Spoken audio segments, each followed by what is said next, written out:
I had to start my trading career over again from scratch, this is exactly what I would do. Before getting to a point where I was consistently profitable and had developed the psychological mindset that changed everything, I realistically wasted thousands of hours being confused and lost thousands of dollars that I didn't need to lose. I'm gonna give you the complete foundation that I wish I had when I first started trading. Not just technical concepts, but the systematic education that actually creates profitable traders. We're covering trading view setup, technical analysis, liquidity concepts, market maker models, risk management, journaling systems, and most importantly, the psychological transformation that separates winners from everybody else. This is over 2 hours of systematic trading education. By the time you make it through this entire course, you're gonna have a clear-cut, simplified path to building your profitable trading career. I'm not here to sell you dreams or show you lifestyle content that every other trading influencer will show you. I'm here to give you the complete foundation that actually works. Take this seriously, grab a notebook, and let's build this properly from the ground up. I've seen so many people want to get into futures trading and literally have no idea where to start. And people that already have started trading but need an actual solidified process and a step guide to help them get to the goals in which they're having. This is going to be a long video. I am going to give you literally everything that you could possibly need, from the focus and the patience of what you need to focus on, to your strategy, to risk management, to understanding the market, to technical analysis, to literally everything that you need. I'm going to run you through your journey, 1 month to 3 months to 6 months to maybe even a couple years. What are the main problems of people that initially get into trading? What makes them fail? What makes people succeed? I'm going to give you literally everything that you could possibly need. The people that are going to take time, watch this video, take notes, they're going to get a lot out of this. So get ready, strap in, and let's get to it. And what is the most important thing of trading is understanding the actual foundation of what brings traders success. If we don't know what brings traders success and we go into it just trying to figure it out on our own, you're gonna end up like me and a bunch of other people that jumped into trading and tried to just figure it out, lost a bunch of money, and then most of the people just ended up quitting and never even got past that stage in their journey. So the first thing we need to understand is what the game of trading actually looks like. Trading is nothing more than a game of disciplined probability, right? It's just like when people compare trading to gambling, trading can be gambling if you treat it like gambling. That's not what we want to do. My job is to show you what proper trading looks like through this video. Number 2 is being able to stick to the plan without deviation will create long-term success. Our goal is to stick to a plan that I'm going to give you in this video and do not deviate from it. The people who are more focused on making money than building good habits will fail. If you are coming into the market trying to just make money and not learn, not improve, you will not win. It's just like me saying, I want to join the NBA, but I don't sit on the court all day and practice my free throws, right? You have to actually learn and improve as a trader to be able to make money long term. And I don't want you to just jump into trading immediately trying to make a bunch of quick money, because you will lose. And that's the unfortunate reality of it. Now, you might get lucky, but the market's going to inevitably take that back. Now, I'm going to give you everything you need to be successful. I just need you to listen and take in what I say. Now, there's 4 stages of trading mastery. Number 1 is unconscious incompetence, which is, I don't know what I don't know. You don't know what you don't know. If you're watching this video and you've never traded before, you don't know what you don't know. Number 2 is conscious incompetence. I know what I don't know. You start to realize, man, there's a lot more to this than I might think. I need more experience. I need more knowledge. Number 3 is conscious competence. I know what I know. You start to know what you need to be doing. You know what your setup is. You know what your edge is. And 4th is the step that we're trying to get to, which is good trading, which is unconscious competence. Trading becomes second nature. It's not that you're thinking about it. It's not that you're trying to understand it, but you know what you need to do and you execute to do it. The key point here is 95% of traders quit in stage 2. And that's literally how we're starting this video, is 95% of the people that are watching this video won't even make it past stage 2. And that's what I'm trying to help you guys with, is I want to give you everything that you need. Now, stage 1, let's kind of dive into what this actually looks like. Unconscious incompetence. Some of the characteristics look like think trading is easy money, no consistent strategy, random indicators and time frames, overconfident after lucky wins, no risk management, revenge trading after losses. And normally the timeline for this, and what I can agree with, which was for me as well, which is around 1 to 3 months. Now, the reality check is this stage ends with your first blown account most of the time. Now, my hope is that this video, you can skip this fairly easily and cut down this time as much as possible. Stage 2, which is conscious incompetence, This is the painful awakening that kind of every trader goes into, which is you realize how much you don't know. You kind of have an information overload. You start strategy hopping. You're trying to find the magic strategy, the magic indicator. You have analysis paralysis. It's an emotional roller coaster. You start to understand what risk management looks like. Timeline here is 6 to 1 years on average. Now, again, we're trying to cut this down with this video and the information I'm giving you. The truth is, this is where most traders quit. I want you all to be able to push through because this is where things get hard. But when things get hard, that is when the sword is sharpened through the fire. If you want success, you have to ask yourself how far you're willing to go. Number 3, stage 3, conscious competence. This is the turning point. Now, the characteristics of this is consistent strategy execution, proper risk management, following your rules with effort, profitable months start appearing, still requires focus and discipline, emotions mostly under control, and the timeline is normally 1 to 3 years of consistent practice. Milestone, first consistently profitable quarter. Stage 4, which is where every trader is trying to get to, unconscious competence, trading mastery. Pattern recognition is instant. Execution without hesitation. Emotional neutrality, risk management is automatic, consistent profitability, and trading becomes boring, which is a good thing. The problem with what you see on social media with trading is it's, oh, look at my Lamborghini, look at this car, look at all this money I have. It's all flashy. And then what ends up happening is you give trading value, which means you now have a more emotional attachment to just the idea of trading. We want trading to be boring. And social media has tried to make it seem like trading is this like big flashy, like, oh, look how cool I am thing, when in reality, it shouldn't be that. Timeline for this, 3 to 5 years. Now, the reality is only 1 to 5% of traders reach this stage. Now, one thing that is really, really important about trading, and it's just screen time. There's no way around this. There's literally no way around this. You have to put in the hours. You have to watch the market. You have to see things. Screen time requirements of what I want you guys to do is 2 to 4 hours of daily chart time. Now, again, we're going to start getting into some other aspects of what I want you to focus on the charts when we get into those lessons. But recommended is 100 hours before even starting to trade with a live account, which is actually your own capital. I want you to paper trade when we get into this section. Focus area, watch price action without trading. Screenshot every setup, win or loss. Review 100 examples of your setup. Study market behavior at key times. Fast track tip, record and replay charting sessions or trading sessions at 2x speed. Record all your trading sessions and go back and kind of watch film. Traders are almost like, they are honestly athletes. If you think about like an athlete, like a football player or, a hockey player, what happens is you have practice, which is you go into environment, you're getting ready to put yourself into the game environment, which is for us, it's, journaling, back testing, watching YouTube videos, consuming knowledge. And then we put ourselves in the game environment, which is us actually trading. But a lot of the times we skip out on like what a professional athlete should do. Watch their film. What decisions did they make right and what's wrong? That's what I want you to build in this video is everybody's telling you, oh guys, let's go make money. I'm telling you how to actually make money. We need to focus on building good habits first at the start. That is how you will get an advantage trading and shortcut the process. If anybody asks me, Justin, how can I shortcut the process? Start with building good habits now, not later. So pattern recognition process from seeing to knowing is where we want to get to, right? We want to have observation to see patterns 100 times. It's being able to see the same thing happen over and over and over again. We don't need to care what the market is doing 24/7. All we need is just to know what the market is doing 5 to 1% of the time to make a lot of money. So don't care what the market's doing the entire day or the entire month.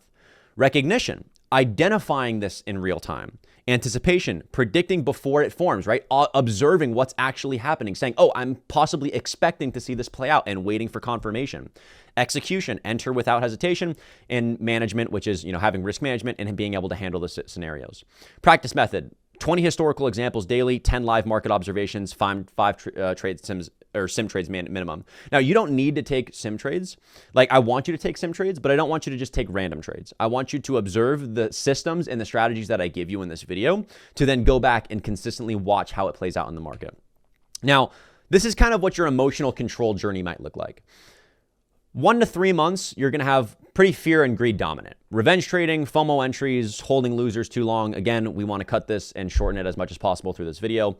Month 4 to 9, which is where we kind of start to see awareness building. We recognize emotional triggers. We start using stop losses more and consistently. Beginning of discipline that we start to see get built. Month 10 to 18 is when we have our start of controlled development, following rules under pressure, accept losses calmly, and we start trusting the process. We start understanding where our walk is. Month 18, emotional mastery. Trading becomes mechanical, no emotional attachment, and it's consistent execution. Now, I'm going to show you the 5 things, and I want to tell you this is so important before we even get into strategies, before we even start looking at a chart. This is the 5 things you need to focus on that needs to constantly be in your head of how am I actually going to make money? How am I actually going to be a successful trader? Number 1, have an edge, stick to it. Trade a one proven strategy that I'll give you in this video and continue to focus on building conviction and confidence with it. Everything else in the market besides this one strategy is noise. Do not care what other people are trading. Do not care what I am trading. Do not care what anybody on social media posts. Just focus on this. Continue to look and watch for your strategy every day to build experience and screen time. Number 2, have one go-to A+ setup and master it, which kind of is tied with the first one. You do not need to catch every move in the market to make money. All you need is a confident slice of the pie here and there. Less is more. One thing I want you to understand with trading, you are not paid for your time. You are paid for your decision making. I can sit on the chart for 15 hours, take a bad setup, and still lose. I'm paid for my decision making. Every day you come into the market, you should expect not to take a trade until that setup is in front of your face.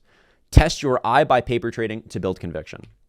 Number 3, building good habits over making money.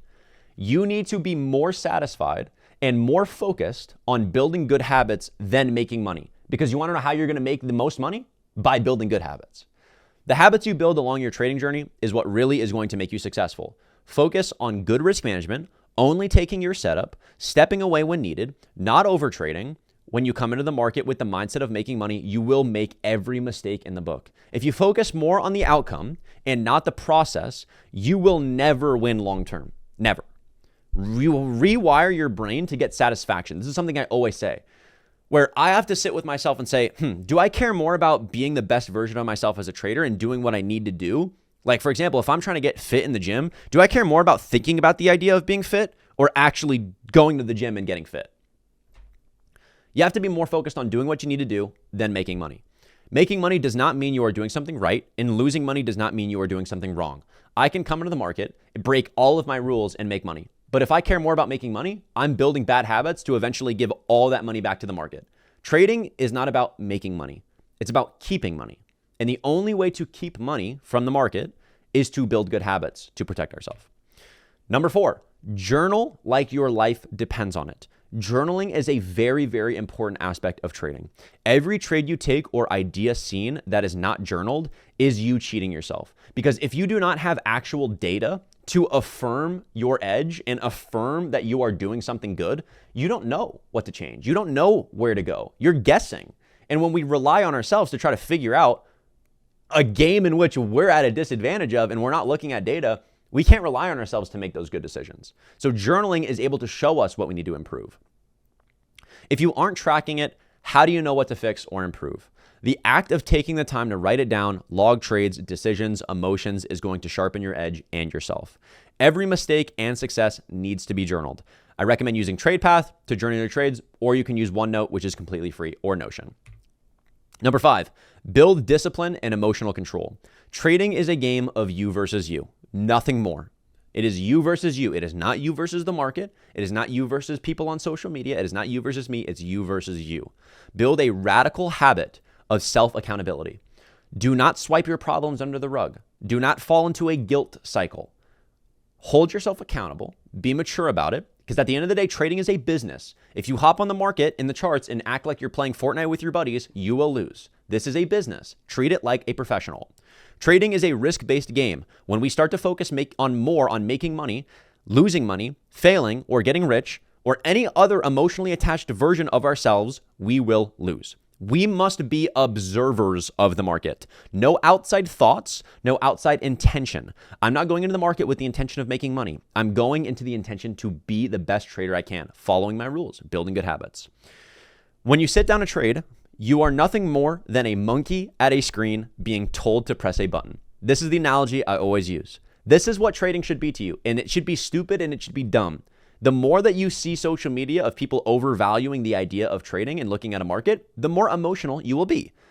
Trading needs to be like drinking a glass of water. It needs to be boring. It needs to be regular. It needs to be a routine. Do not try to inflict your will onto the market. We are observers that simply react to what the market is showing us, not any emotional bias. So this is the first thing that I want you guys to focus on. Take notes during this if you have to, but now that we understand the foundation of what success is built off of, now we can actually start getting into some cool things, getting into the strategy, how to read a chart, and all of the above. So let's get into those next sections. All right, so before we even get into anything on the charts, we need to get you guys set up with TradingView. So TradingView is the software I use to look at pretty much all the charts. I connect my broker into TradingView, which is how I trade with Capital, and basically just kind of the best charting software that I would recommend for somebody. So I want you guys to go to tradingview.com, and I'm going to tell you basically everything that you need so we can start getting into looking at the charts together. So once you get to TradingView, you want to click sign in or sign up. It should be at the top. I'm already signed in. Now, one of the things that you are going to do is after you sign up, you will need market data. So with TradingView, and even if you're on a broker, you do have to pay for real-time market data. Now, everyone's probably saying, Justin, I have to pay for something? Oh my goodness. It's $7 a month.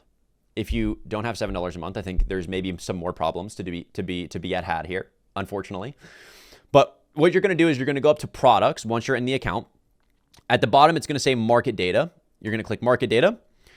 At the bottom right here, click subscribe to real-time markets. Now, under the source and the search, you're going to type in CME.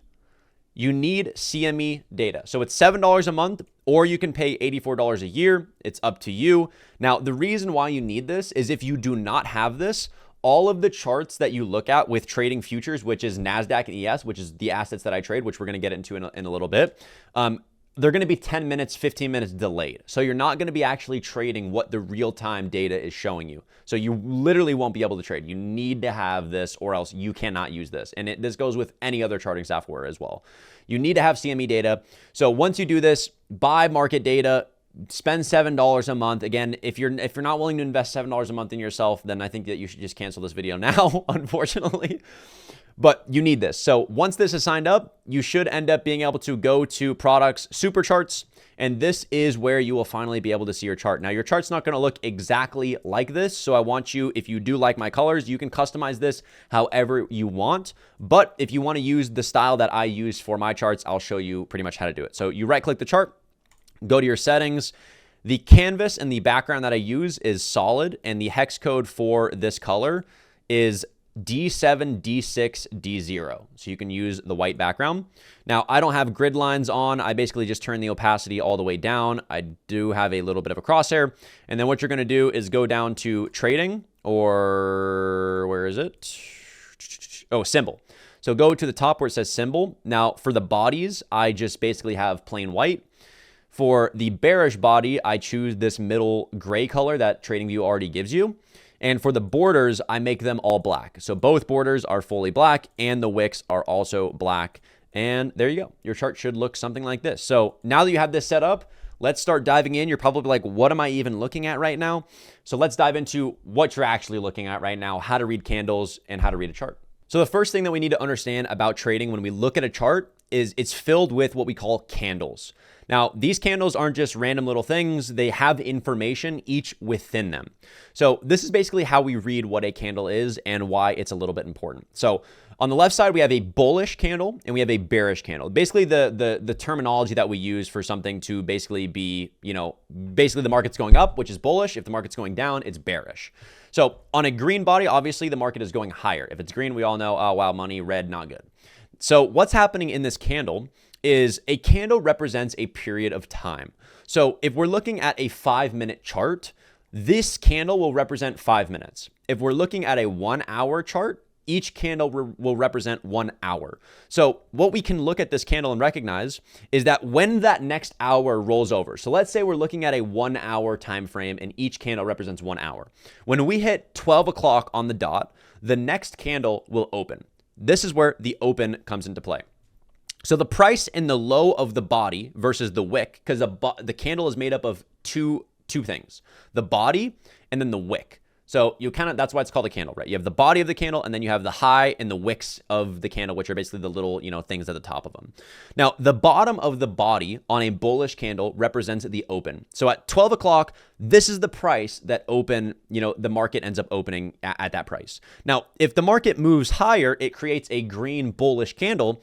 And at the end of that hour, this would be the close. So in that time span, what we're basically saying is the market ended up going higher, ended up going all the way to the high of what the wick is, pulled back, and at the end of that hour ended up closing at that high. So the close represents at the end of that hour time cycle, that's where price ended up closing at.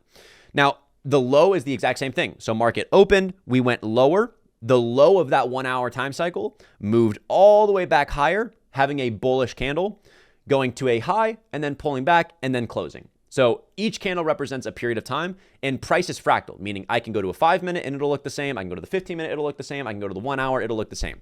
Now, when we look at the bearish case, it's pretty much the exact same thing, except the open and the close are switched, meaning that the open price, the market went a little bit higher, put in the wick, and then we ended up selling off and closing lower.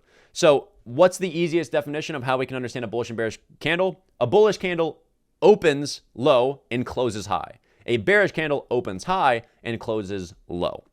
So this is basically the main foundation of what you need to understand when it comes to candles. Now, we can also take in information just by looking at a candle. For example, I want you to look at these two candles in examples. These are specific candles that we can kind of get an idea of what's happening with price, right? Because there's something that we call order flow. Now, order flow is basically the ability to recognize the distribution of buyers and sellers, right? Who's more strong? We want to know, should we be focused on taking a long, which is focused on the market going up, or should we be focused on the market going down? Because in this video, I'm going to show you, you can make money on both sides. You can make money when the market's going down, and you can make money when the market's going higher. So when we look at this candle on the left here, what I look at when I see this is actually bearish, because what it's telling me is the market tried to go higher and ended up coming all the way back down to where it initially opened at, which is telling me the sellers are maybe in control here and the market might be bearish. Now, on the one on the right, it's the contrary. The market opened bearish, went all the way lower, but was bought all the way back up to the initial open that we initially had, right? So just by kind of looking at a candlestick, we can gain some understanding on what the market is currently doing at that time. So now that we have a basic foundation, I want to jump into the charts and kind of start to understand a little bit more of how these all candlesticks kind of move together. So I'm on TradingView, which you should have now signed up for. And when we look at, I'm on the 1 hour. So a little tip with TradingView is you can quickly switch between time frames by using your keyboard and basically clicking 1, enter. So now I'm on a 1 minute. 1H, enter. I'm on a 1 hour. 1.5, I'm on a 15 minute. So now each candle represents 15 minutes, right? So if you look at the timestamp at the bottom of the screen, it'll say 1 p.m., 1:15 p.m., 1:30 p.m., right? And then on the right side of the screen, you can see the number of currently what this asset is trading at. So I'm currently looking at ES. I trade two things, and I want you to do the exact same, because you do not need to trade. The problem that everybody gets into when they first start trading is, oh, I'm going to trade Apple. I'm going to trade, Microsoft. I'm going to trade Tesla. I'm going to trade everything, which means you never actually end up mastering anything. You want to master something to make money. I only trade ES and NASDAQ, and that's what we're going to be focusing on in this video. Now, the benefits of also trading futures are 60-40 tax benefits, which we'll get into later, and highly liquid markets. So when looking at this chart, what I want you to notice is just kind of take a look and what's going on here? It looks like we're in a trend. So what the first thing we want to understand with markets is trends. There's bullish trends and there's bearish trends. What a trend basically is the market is making higher highs and higher lows, right? In a bullish market, the market is going higher, putting in a low, making a higher high, making a lower low or a higher low from this recent low, and then continuing higher. And that's the same thing in a bear market. The market is making lower lows and lower highs. So this is what we call trends, right? If the market is bullish, it's going to look something like this, and a bullish market, and then the bearish market, it's going to look something like this. So there's bullish and bearish trends. The market is constantly moving in trends. Sometimes we're bullish, sometimes we're bearish. If we look at where the market currently is right now, you can see we're very, very bullish, right? What are we doing? We're making higher highs, and we're just kind of consistently rallying higher. Now, if we zoom in, we can see that there's bearish trends within this bullish market, right? So if we look at the 5-minute, we can see in this little area right here, we're actually having a bearish trend before starting to reverse higher, right? Before then putting in this price action, and we then continue higher. Now, price action is what our main focus is. Price action is basically our ability to read everything that you're looking at. This is price action. Price action is basically a mix of candles formed in a period of time to show me what the market is doing. So in this time, I can see, all right, the market ended up having a big move higher. This was probably from news. We ended up, kind of, having consolidation and then kind of starting to trend lower before reversing and then going back higher, right? So when it comes to trends and when it comes to looking for possible trades, which we're going to get into in a later video, we first want to identify that the market is constantly in a trend. It's constantly doing something. And this isn't random, which we're also going to get in another video. I want you to know that all of this is not random. There's something that is moving the market when it comes to liquidity and the orders that are being put within the market. So what you have to understand is the market moves for a couple reasons. Obviously, buyers and sellers. There's a lot of liquidity that comes into the market. What is liquidity? Liquidity is basically the amount that if I enter a trade, there's so many sellers and so many buyers that I can immediately get filled, right? So for example, if there's a little girl down the street selling lemonade and she's only got 3 cups of lemonade and I want to buy 6 cups of lemonade, there's not enough lemonade for me to buy, so I won't even get filled in a position, right? With futures, it's highly liquid. You'll never have that problem. Now, what happens when there's so much liquidity, though, is that the market will target these areas of liquidity. What does that mean within the market, though? Liquidity is orders that are resting within the market. So if there's a bunch of orders, in which we'll get into also another video, which means limit orders and buy orders, which means if I want to buy something like Apple or Tesla or NASDAQ futures, I will put in a buy order. So let's say my buy order is down here. Right? Let's say I have, an order here where I say, okay, I want to buy when the market reaches 6,587. Now, for me to get filled, the market needs to go down to that price, and then I will be entered into that price. Now, what you'll notice and what we're going to end up going into in the rest of these videos is the market will distribute to these liquidity areas. And that's the main foundation of how I'm going to teach you how to trade futures. It all comes down to where is the market drawing to? If we know that the market likes liquidity and the market is going to areas of liquidity so that people can get filled into their positions, I'm going to show you how to identify those areas of liquidity and show you how the market is not random, but specifically through replicated models that happen every day, every week, every month. So what I want you to do is just go in this chart, recognize trends, move it around, start to, identify specific things, look at price action. And what we're going to start getting into is how to actually read this chart. What are we looking for when we look at the market? What are we looking for when we actually look at this chart? And let's just start getting into what to look for. All right, now what we're going to do is get into the basics of liquidity. So liquidity is pretty much the foundation of every trade that I take. I'm targeting some sort of area of liquidity like we were talking about before. Now, what is liquidity? I want to keep it as simple as possible for you guys. Liquidity is just swing highs and swing lows. So what I'm going to show you right now in this video is I'm going to show you how the market is consistently reacting from these highs and lows, and just keep it as simple as possible. So if we look at this range right now, I'm currently looking at NASDAQ NQ on the 1 hour time frame. And what I want to basically do is mark out any significant swing high or swing low. So I can say, okay, that's the high of the range and this is the low of the range. Now, what's happening logically here is if somebody is in a short position or somebody's in a long position, majority of these orders are being placed above or at these highs. So above this high is what we're calling buy-side liquidity, meaning that there is a lot of liquidity that is resting above this high. So we're expecting the market to go take that high and move above it to possibly then go back to sell side liquidity. Now, what I want you to also see within this range is just kind of look and notice what's happening here. So when we look at to the left of us here, right, this is our low of the range, but also what happened inside of this range. Well, I can see that there was a low that got put in here, acting as sell side liquidity before the market ends up breaking above this down close candle, which we'll get into in another video. But what happens here is just, I want you to recognize the distribution of liquidity. So the low gets taken, and what do? We move all the way back up to go take buy side liquidity, right? There's a high that's resting internally. So there's something that I always talk about that you need to understand, and that's external and internal liquidity. So the only thing that's different between external and internal, it just all comes down to whatever time frame you're looking at. So currently I'm looking at the 1 hour, and I can notice that in this range, I can see that this is my external liquidity, right? External liquidity. And then any liquidity that is inside of that range is internal liquidity, right? So this would be considered internal liquidity, where we then get bought back up after the low is taken, right? Because we're noticing that this is now our manipulation to then work back up to the high, which is buy side liquidity. Now, what happens after this buy side liquidity is taken, right? Because we know that a lot of liquidity is resting above this high. Well, we end up going back to what? Sell side liquidity, right? This low that was put in here, we end up coming back to the low to then what? Go back to the high that was created. So the market is consistently basically going back and forth from buy side to sell side.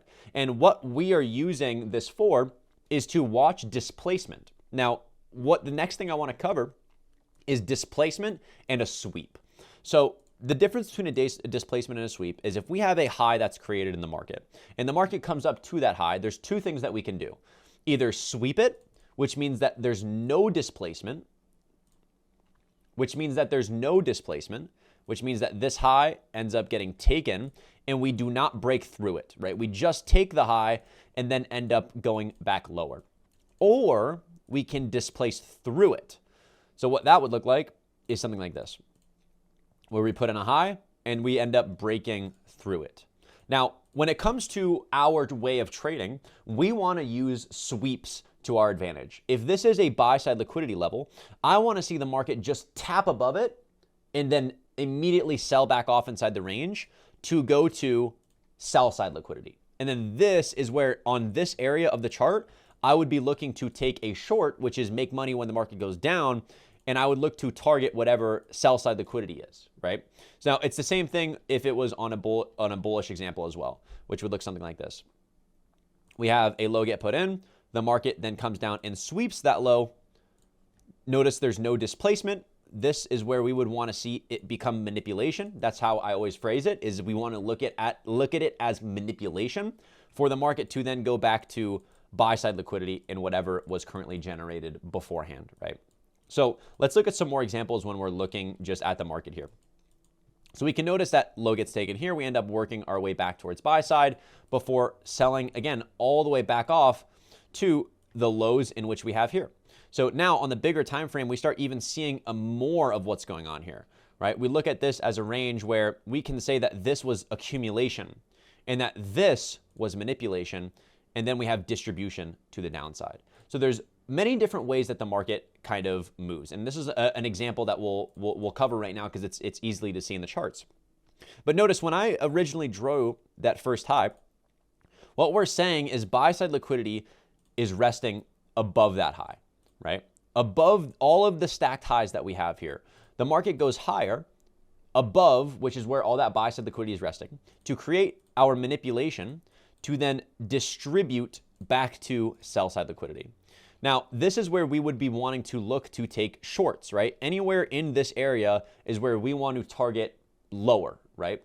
Now, what happens after this sell side? Notice this low does not get swept, right? It doesn't go right below and then immediately go back higher. We end up breaking through it. So when we end up breaking through it, that is when I want to be more patient to see what the market wants to do. Now, if I zoom out, what you'll notice is we actually went to go take the low to the left of us. Now, once that low is taken, we're then now expecting what? The market to work back to buy side. Now, where is the highs that I can see that are generated within this market? Well, I would mark the high of the range here.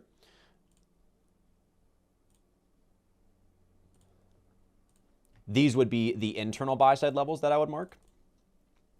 And this is what we can kind of start to see, where when we zoom in even more, we can see that the market ends up coming back lower, ends up breaking structure to the upside. We end up breaking through the buy side, right? Which is now giving us what, right? Because if we're bullish, which means we're expecting the market to go higher now that we've taken sell side on a bigger time frame, the market will now break above this high, showing a shift in market structure, a shift in order flow to go to those highs that we expect now that that low had been taken.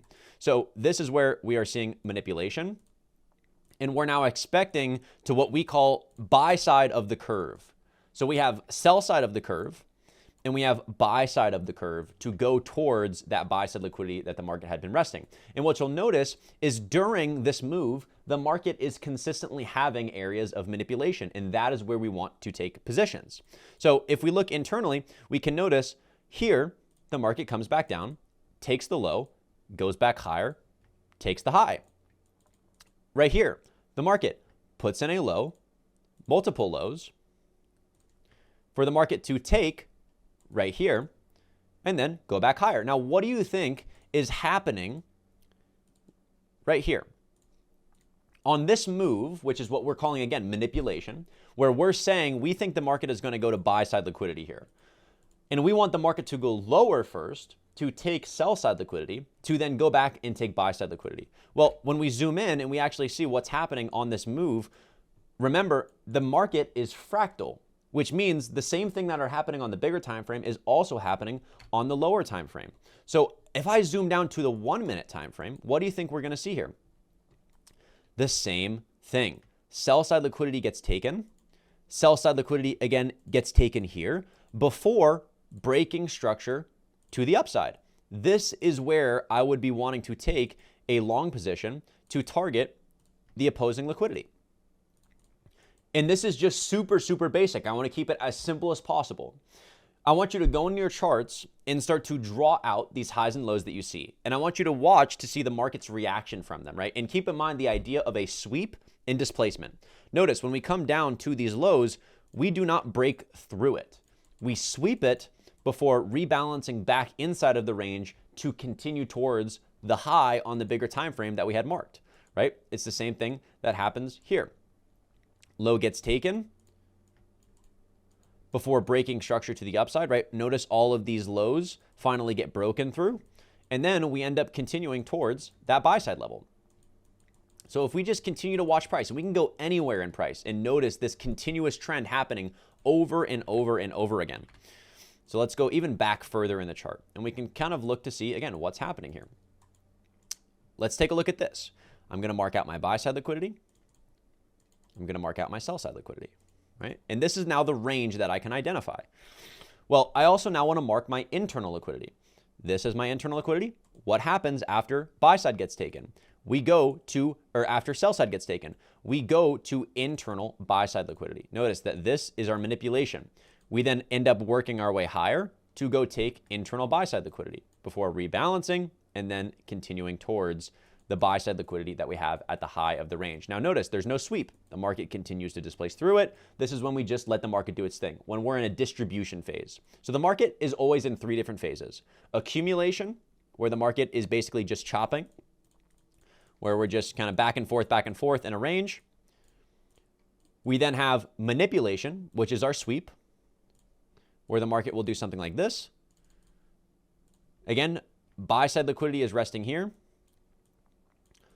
This is where we would expect to see a sweep where all of the buy side liquidity is resting above these highs. And then we would expect to see distribution. So this is when the market ends up going in the opposing direction towards whatever sell side liquidity is resting here, which in this case, right, all of these lows is where the market would be going to, right? So the market is constantly in one of these three phases, and our job is to identify what that phase is. So again, we continue to look at more examples. The market ends up taking a low. We end up putting in an internal low here, end up rebalancing back higher. Now we don't go to take this. What we do is we go lower first to end up rebalancing and then go to take this internal high. Now that this internal high is taken, what do we expect? Well, we now have stacked lows that we created here, right? And equal highs and equal lows are high probability areas of liquidity. So when I look at the market and I can say there's really close stacked lows here, this is a high probability area in which I expect the market to go to. So when I zoom in and we say, okay, well, where would I look to possibly take an actual trade here? If I can find where I was. Oh, there it is. What you'll notice is the exact same thing. The market takes the high. We then break structure to the downside off of the recent low that was put in.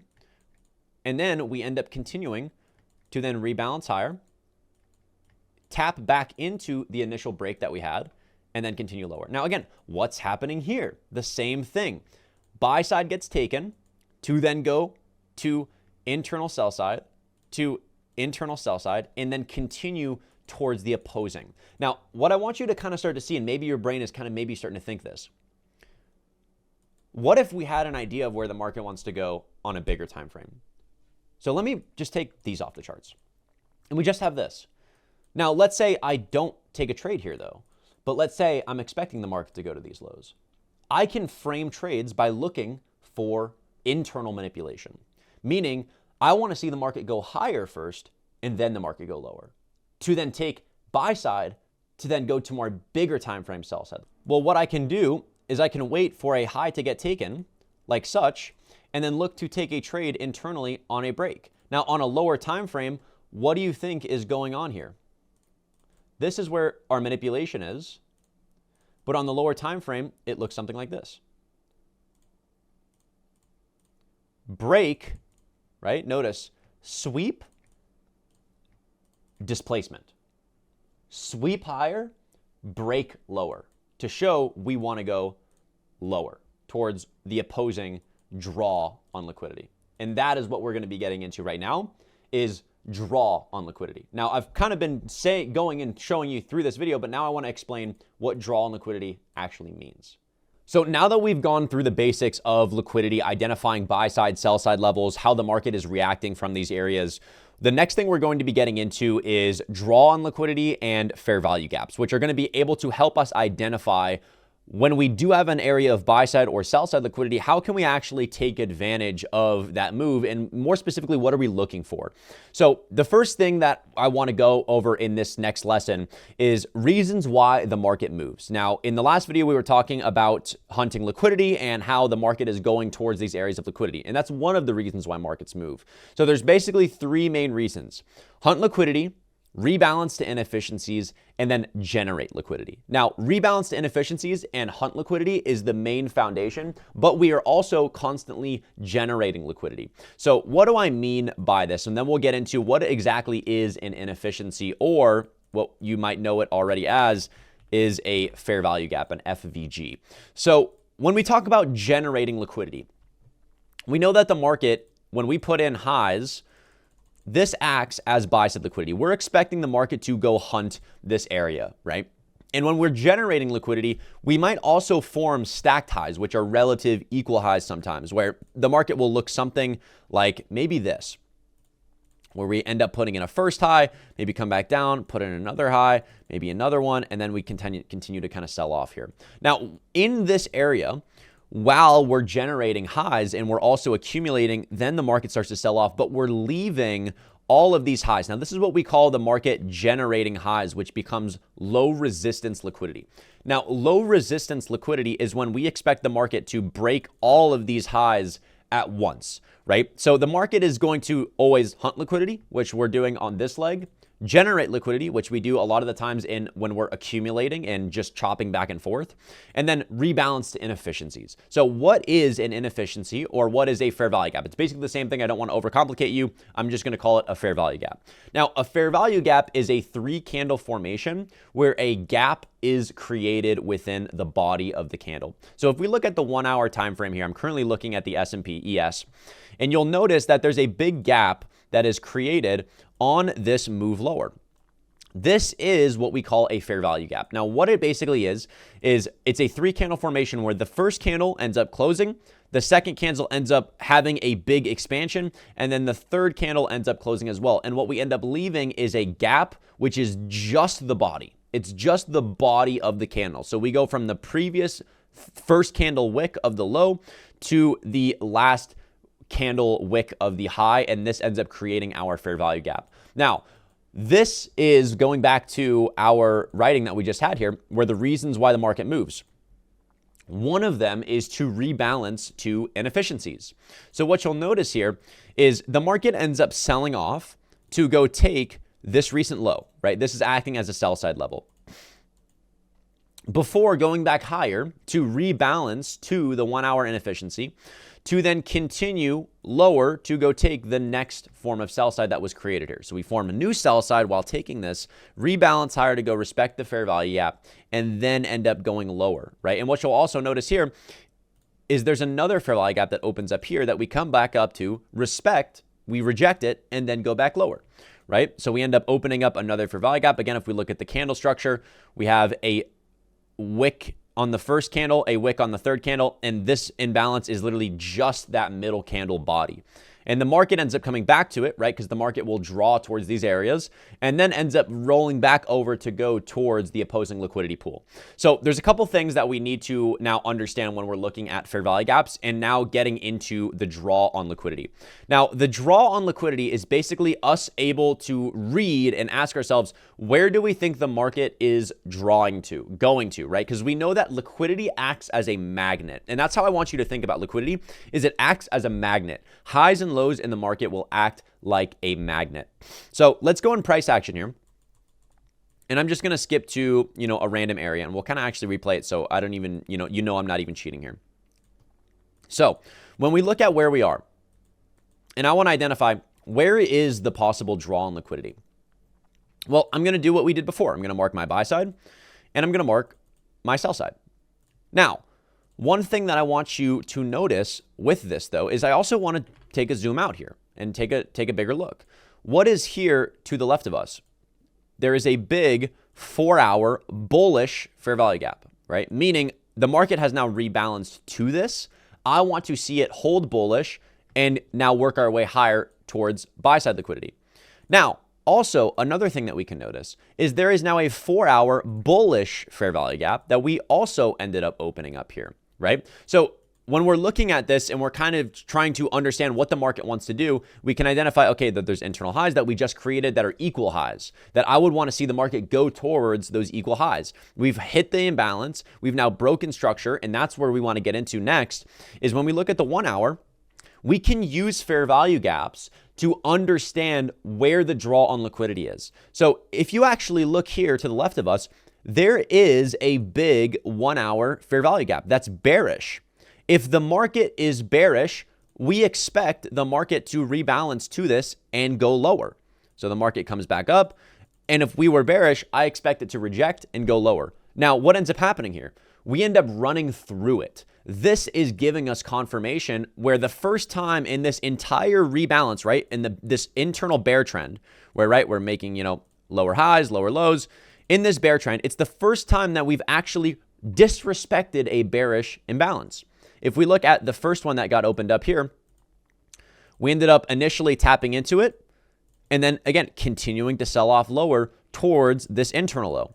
Now that this internal low got taken, the market ends up getting bought all the way back up and opening up now a 4-hour bullish fair value gap after running through it. So this is where I would be expecting to see the draw on liquidity first be these equal highs and then work our way towards new highs. So this is where we would wanting to be possibly looking to take a trade. So we'll kind of see what happens here. The market ends up rebalancing back to the 4-hour fair value gap. We end up respecting it. And again, you'll notice immediately the 4-hour ends up tapping back into the 4-hour fair value gap. We respect it after rebalancing because that's one of the reasons why the markets move. And then we get bought up to go take those internal highs. Now, I would still want to see a follow through this because we would expect to have a bigger time frame bullish draw. Now, again, another fair value gap ends up getting opened. Notice how the wicks are doing the damage. That's what I want you to identify also with candle structure. The wicks will do the quote damage and the candles will show the narrative. So notice this candle ends up breaking through this fair value gap. But notice we end up getting bought all the way back up. And this is showing strong order flow that is respecting this inefficiency where we would what? Expect to go higher. And you can look, this market ends up rebalancing first to the 4 hour, holds it, gets bought all the way back up, and then immediately shoots to buy side. And it all was told to us first by that first 1 hour fair value gap getting ran through, right? So let's look at some more examples when we can start to tie in fair value gaps and basically how the market starts to move. So even let's actually just continue to look at where we are right now, right? So this buy side got taken. We're coming back down to take this internal low, right? This still is acting as sell side liquidity. So we could maybe come back to this. It all depends on order flow. And we're just watching price action. So we sell back off. Now, again, this next low ends up getting taken. Where do we possibly want to see happen here? I would like to see displacement back higher. Now, all of this generated buy side liquidity, right? Notice while we're selling off on this move, we're generating liquidity. There's highs here. There's highs here. Those highs have now been taken. So we want to see potentially a move through it, or if we sweep it, we continue to see a move back lower. Now, notice also the structure of kind of how this ends up looking here. I would want this to be accumulation, manipulation. Let me change the color here. And then distribution to the upside. And you can already see how this has started to play out here. So let's watch to see if those highs get swept and we sell back off first, right? Because now we have taken these highs. We could go lower because we've already taken that buy side level. You can see the market is already showing bearish order flow. So I would just continue to watch price action. Again, we'll look at and see on the bigger time frame, is there any imbalances? And we start to get a bought back up. So we'll see. Is there a 4 hour fair value gap that opens? No. Is there a 1 hour fair value gap that opens? Yes. But it is in premium, which is the next thing that we're going to get into. So what we also want to identify with these ranges, and I need you to follow me along here because I know I'm throwing a bunch of stuff at you, but it's going to make sense the more that we go. So we have a couple things, right? Fair value gaps. There's a bunch of fair value gaps that open up in the market. Not all of them are useful in some way. We need to be able to identify what are actually useful and what's not useful.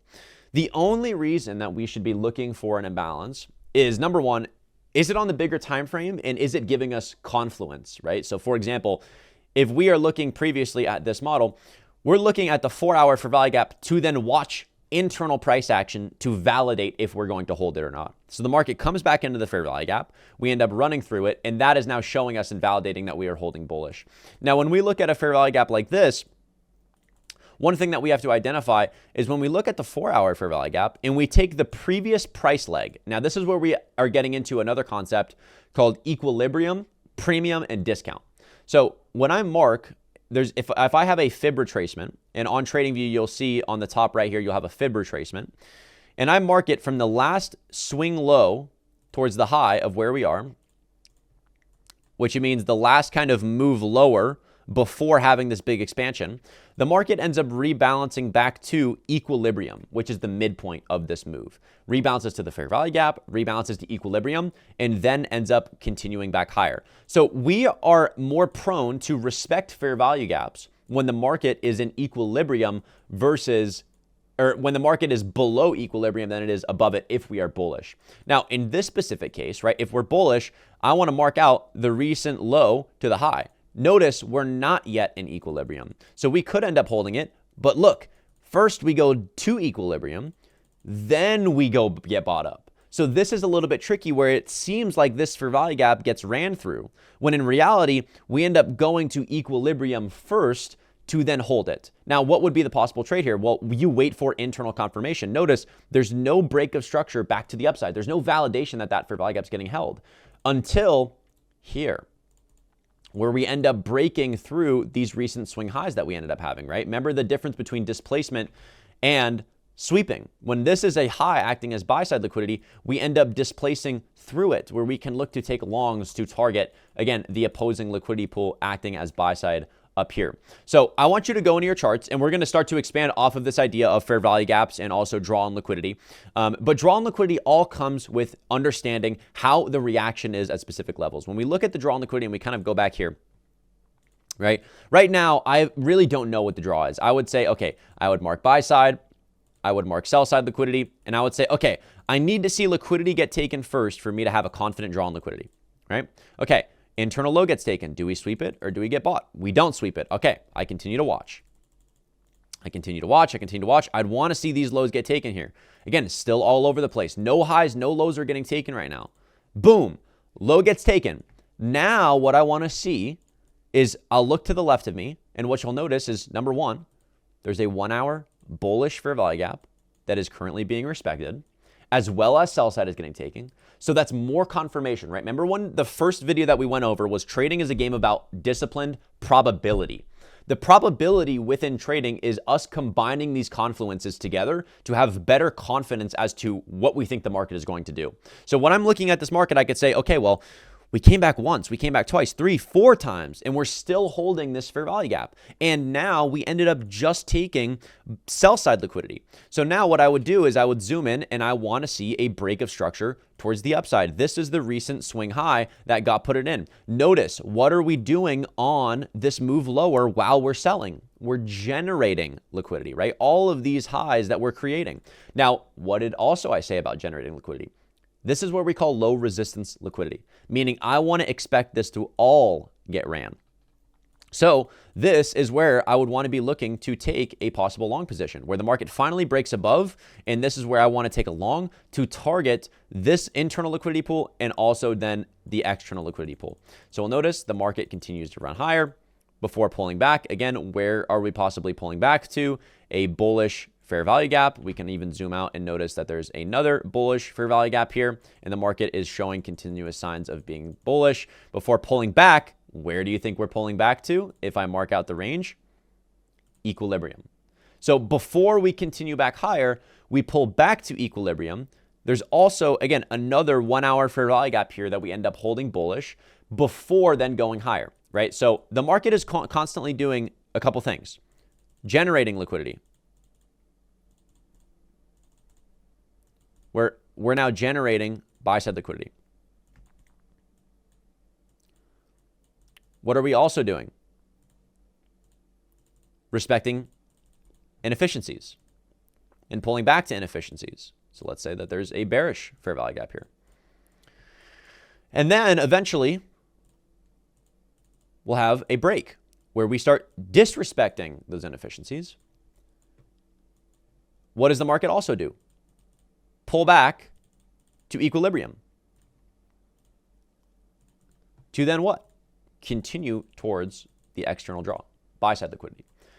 What you're looking at right here is what we call a market maker model, which we're about to get into in the separate video. And this is kind of the first introduction. This is a market maker model, meaning it's showing every aspect of what the market is moving. Consolidation, generating liquidity, to move lower to target some sort of opposing liquidity before having a reversal, breaking order flow, having, bearish fair value gap start to get ran through.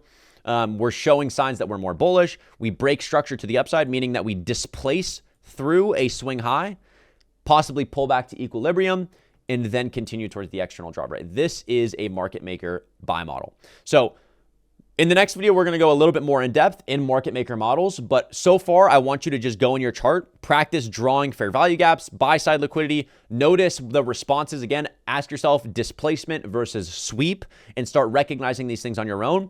And then we're going to start getting into market maker models. So let's jump in. All right, now that we have a foundation of understanding liquidity, understanding manipulation, understanding what the reasons why the market actually moves, now we want to get into a little bit of understanding the different sections of what an actual market maker model is and seeing how this plays out all of the time. So right now in this video, we're going to talk about market maker models. So there's market maker buy models and market maker sell models.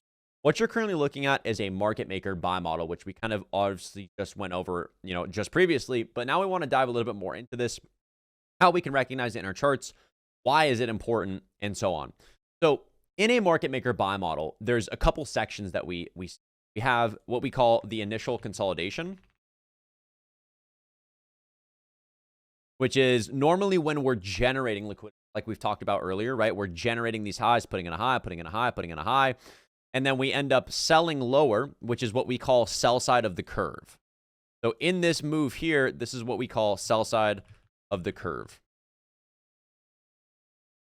And then we have buy side.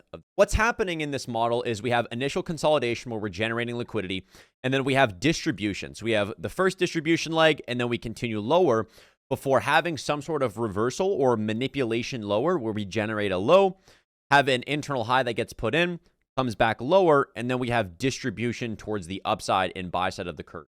Now, what we're looking for when we're looking at a market maker buy model is to take longs on this side of the curve, a buy side of the curve, where once we have a foundation of what the draw on liquidity is, we want to look to take a long in this area of the range to then go back higher. Now, what might be resting here is what we're waiting for is a break of structure or a change in the state of delivery, which we're also going to go into in this section. And how to then frame trades based off of the foundations and so far what we've gone over, which is drawn liquidity, understanding imbalances, and now trying to put it all together and then adding some extra stuff later on. So right now, just by looking at this, the foundation of kind of how we trade this is something like this, where we will look to take a long. Once we break structure to the upside, we want to pull back to the initial high that we had broken through. Again, understanding displacement. Right? We don't want to come up and sweep this high where we have manipulation and we're looking and asking ourselves, okay, the market is wanting to maybe reverse here. We want to see the market displace through this, not take the high and then go back lower, because that might end up being a sweep to then maybe even sell off lower before then having another break of structure. So this is what a market maker buy model looks like. We want to understand this and view this in a way where we can also start to understand fractability. So that's what we're also going to cover in this video. And again, hopefully you're following along. If you need to take notes, always feel free to go back and take notes. But there's a couple things when we are looking at this. Now, one thing I want to cover is the idea of fractability. The market is models inside of models inside of models. So if we were to zoom out for a second, now is to draw an example. If I drew a square, and in this square, I can say there's 4 squares inside of this square. Now, there's nothing that is different between this square and this square. And inside of that square, there's also possibly another square. This is what we call fractability, meaning it is models inside of models inside of models, but they all represent the same model. The model, in this case, in the market is not a square, it's a market maker model, where we have initial consolidation, distribution, to then have buy side of the curve go higher. Now, let me show you an example of what a sell side of the curve or a sell model looks like, right? That was a buy model. Now let's look at what a sell model might look like. Now, what that might look like is initial consolidation actually happening down here or going higher before having manipulation and then having distribution to the downside, where we are having our initial consolidation here to then have manipulation higher. Again, this would be market maker sell model.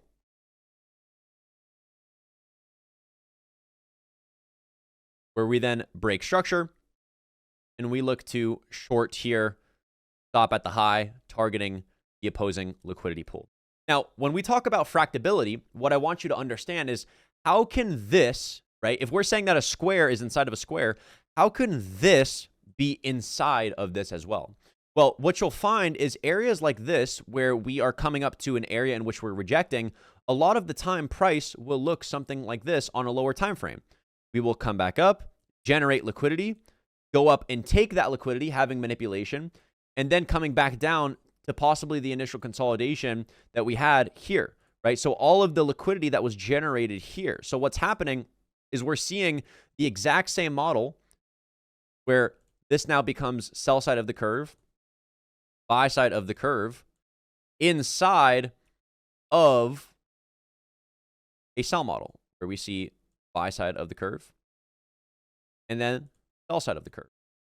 Now, let's go into the market and kind of look at some examples of this. Now, what is great about this is I literally took a trade today that perfectly represents this. So again, I'm not picking a random example. I took this live. You'll be able to go on my YouTube and find the recording of it.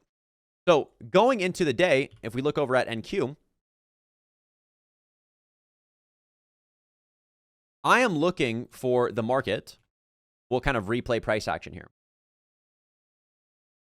When I look at the market here, I'm saying, okay, where is my sell side liquidity resting? Sell side liquidity is down here. And I can also recognize that now this was my manipulation, right? Where we went back higher one last time to take buy side before displacing through those lows where we then break structure to the downside. Now, what would I be expecting to see? I would expect to see a pullback, have an internal model, and then go back lower, right? Like we just talked about, right? To have the sell side of the curve. So what we're looking at is buy side of the curve. And then we're expecting to now see sell side of the curve. So going into market open, which is at 9:30, I want to see the market pull back to the fair value gaps, right? Remember when we were talking about the fair value gaps? We have two fair value gaps here that I want to see the market pull back to then look to see internal rejection. So I want you to watch what happens here. When market opens, we go higher into that imbalance. Now, what are we doing down here? We're generating sell side liquidity.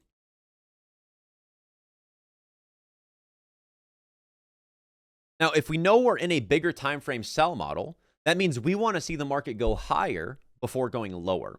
So what I do is I wait for the market to have some sort of rejection. So when I look at the 15-minute fair value gap and areas in which we're looking to reject, I want to wait for the market to show me an internal model to reject it. So notice what happens here. We have our initial consolidation. The market moves higher before taking the internal high, right? This is where we mark manipulation, where we fail to displace through that high. And then what do we wait for? A break to the downside. So we break towards the downside. And this is where I take a short today with my stop at the high. And what am I targeting? The internal lows. And I know I'm in a bigger time frame sell model. So I want you to notice here, right? Notice that price is fractal. This in itself is a market maker sell model where we're generating liquidity first. We have buy side of the curve where we generate liquidity here, low here, low here that gets generated. We move higher to rebalance price into the inefficiency in which we're looking to already reject before manipulation gets put in. And then we break to the downside where I take a short and the market ends up selling off. So what you're looking at here is the perfect example of fractability, right? When we're in a bigger time frame sell model where we come back up, we take the high, we start to displace before rebalancing higher to then go lower, I can zoom in to an area in which I'm expecting to reject based off of my bigger time frame draw on liquidity, and I can look for the same thing to get really good risk management. What does I mean by that I'm getting really good risk management? If you look at when I hover over this, it says my risk to reward ratio is a 3.22, meaning I'm risking 1 to make 3. So if I'm risking $1,000, I'm risking $1,000 to make $3,200. Those are the types of trades that we want to be taking. We want to be having as low risk as possible with the amount of upside as possible. And the way in which we can do that is by aligning the bigger time frame model with the lower time frame model to have even more conviction and precision within the market. A lot of people ask me, it's like, how can you time the market? This right here is how you time the market. By understanding market moves towards areas of liquidity. When I can understand where the market wants to go to a liquidity level on a bigger time frame, I can zoom in and find the exact same thing to target that opposing liquidity pool to have really, really good risk to reward. So this is a perfect example of what that looks like. Now, in this video as well, I want to cover how do we actually mark our change? Well, how do we actually take a trade? What are we looking for? Now, you might be noticing, Justin, what is this line that you drew and why do you keep drawing it? Why is it blue? What are you doing? This is what we call a change in the state of delivery. A change in the state of delivery is basically a change in order flow, right? When we were talking about order flow, we're talking about price action. Price action in the morning is bullish. Why is it bullish? Because we're moving higher. We're having, higher highs and we're having higher lows. Now, when we break a series of down close candles, that is a change in the state of delivery. But notice we're going back to the example as well when it comes to a sweep versus displacement. We want the market to not just take that high and then go back lower, but to break that low, right? To close below that low, not just come down and take it and then immediately go back higher. Notice that when we end up coming to this, we break it. That is when we want to be validating a short and we look to target whatever the opposing liquidity pool is. So when we also zoom out on the bigger time frame, again, if there's a lower time frame change, there must be a bigger time frame. And when we look at the 5-minute, we can see after our initial break or our initial manipulation higher before lacking displacement, we have a change in the state of delivery. These series of down close candles or up close candles, sorry, where it's a bullish candle, bullish candle, bullish candle, bullish candle, we end up displacing through that low, which is now validating that I want to see the market now go lower. Now, notice also what happens. We have a low here. Why is this not bullish to me? Because we displaced through it. We do not sweep it. We end up displacing through it, which means I expect to rebalance to the inefficiencies and the fair value gaps that have been opened up on that big move to then go toward the next liquidity level, right? So for example, if we are looking at the lows and the highs of any sort of trend or any sort of move, if we displace through, I'm expecting a continuation, right? If we sweep it, I'm expecting lower, right? It all comes down, are we displacing through or are we breaking through it or sweeping it, right? So that is the main things that I want you to focus on. So we've covered a lot of things so far, right? We've covered the foundation of technical analysis. We've covered liquidity. We've covered imbalances. Why does the market move? We're covering change in the state, actual looking for how do we take a trade? We're looking for a drawn liquidity. Everything that we need to take a trade is based off of this. What is the drawn liquidity? Where is manipulation? And I'm waiting for a break of structure to target that opposing liquidity pool. And I'm using fractal price action to understand if I can have a bigger time frame draw on liquidity, I can zoom in to find a lower time frame draw that aligns with that bigger time frame to be able to get the biggest risk to reward, which is going to make my winners bigger than my losers. That is what we want to have profitability, is we want bigger winners and lower losers. So now what we want to cover is a couple more concepts that we can even add on to this to add even more probability. Because if you remember in the first lesson, it said the only foundation and the main thing of trading is all about probability based with discipline. Probability comes with how much the market is telling me it wants to do something. So go in your charts and notice how often the market does this. Generates liquidity, goes to take that liquidity. Once it takes that liquidity, breaks structure to go take another form of liquidity. And it's this constant relationship within the market that has been in front of your eyes this whole time that you need to now look to view. Once you see it happening over and over again, you're never going to be able to view the market the same. So build this foundation.